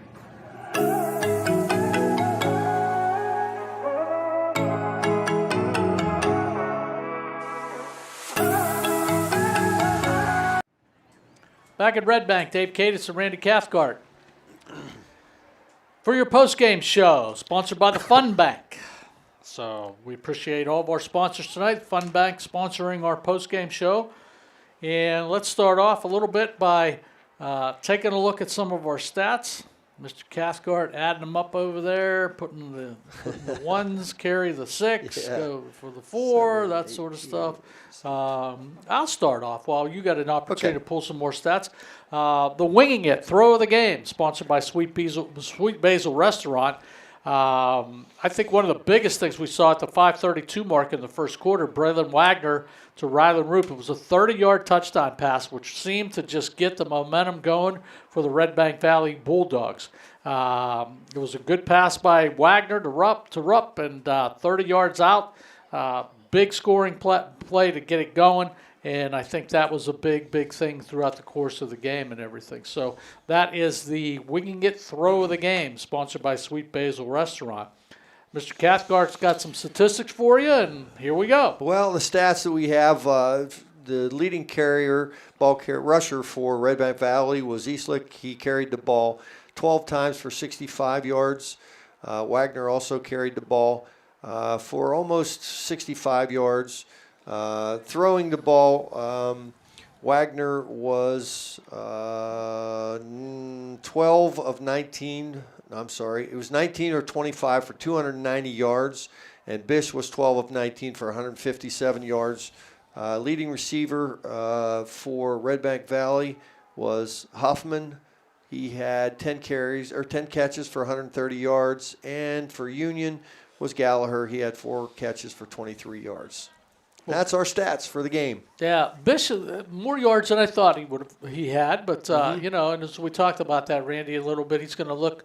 They're all going to look at some film, and they're going to go from there, and they're going to progress, and they're going to learn something from this football game. So, protection player of the game, I think that Redbank Valley, that's sponsored by West Park Rehab and Diagnosis. I think Redbank Valley's offensive line did a really good job because Braylon Wagner wasn't pressured hardly at all. Right. And, if that, to me, was the key of the game. He could sit back there and scan the field, look up and down, look left and right, and by the time he found an open receiver, he's certainly talented enough to drop balls in at all levels, from flats to deep. He scanned the field well tonight, and I thought their offensive line did a great job for him. Yeah, there wasn't one guy that really stood out. I think it was that whole offensive line. That's a pretty cohesive group there and everything. So we'll give it to the Redbank Valley offensive line. They're the protection player of the game. West Park Rehab and Diagnostics with that sponsor and everything. Drive of the game. Drive of the game, I think I'm going to go with Jackson Huffman's drive and his 1-yard run for a touchdown, because at that point the score was 13-7. Redbank was, Union was moving a little bit. There was a turnover in there, and Jackson Huffman with a 1-yard run extended that lead to 21-7, and then it just poured on from there. So that is going to be your drive of the game, sponsored by Clarion Ford. Player of the game. I got to give it to Bish. He really looked. Bish, I'm sorry, Wagner. Yep. Wagner, yep. Mm-hmm. I'm getting my quarterbacks mixed up, but Wagner looked so good from the pocket. When he needed to, he would scramble. He picked up many yards just using his feet, but he did more damage tonight just scanning the field, looking up and down the field, and throwing darts. And he looked really good tonight. I thought he had a great game. Yeah. Well, we'll go back and recap a little bit of the second half. In the third quarter, at the 10-12 mark, Austin Eastlake, a 6-yard run, extended the lead to 28-7. 8:44 mark of the third quarter, Corey Rise, a 50-yard run, brought Union AC Valley back to within 28-13. But then right after that, 20 yards pass to Jackson Huffman from Braylon Wagner, 35-13. At the 2:53 mark of the third quarter, 45-yard Wagner to Brecken Minnick extended the score to 42-13. And then in the fourth quarter, our only score in the fourth quarter, at the 9:32 mark, Braylon Wagner, a 4-yard touchdown run, got us to our final score of 49-13, basically. Something to build on for both of these teams now. Yeah, I think it's early in the season. If you're AC Union, you build from this. You're looking at coming back from a loss to Redbank isn't the end of all. Redbank, we knew coming in was going to be a favorite here, but AC Union has something to build on. They certainly have the nucleus. I think the coaching staff there will fill in the pieces, and they'll be back next week. Looking ahead to next week, something to build on, sponsored by Tionesta Builders of Tionesta and Clarion, and all over the place, basically. Looking ahead to next week, Union will be taking on Ridgeway next week, and down here in Redbank Valley, Redbank will be taking on Brockway, which will be a big Friday night football game down here. So, pretty good start for the first week, Randy. For Redbank, they got it going. I think Union AC Valley have some work to do, and they'll go back, watch some film, and they'll probably come out pretty good. So I appreciate your help tonight with us and everything. My pleasure. Always a pleasure getting together with you to broadcast some games. I want to thank Brett English, who put the game together for us, produced the game and everything. Nico Costanza, who did our camera work tonight and everything. Real proud of our group at Explore Clarion and Explore Sports. Did a great job tonight and everything. Once again, folks, final score from Redbank Valley. The Bulldogs pick up where they left off last year. They have a powerhouse team, folks. Final score, 49-13. This is Dave Katis signing off. Have a good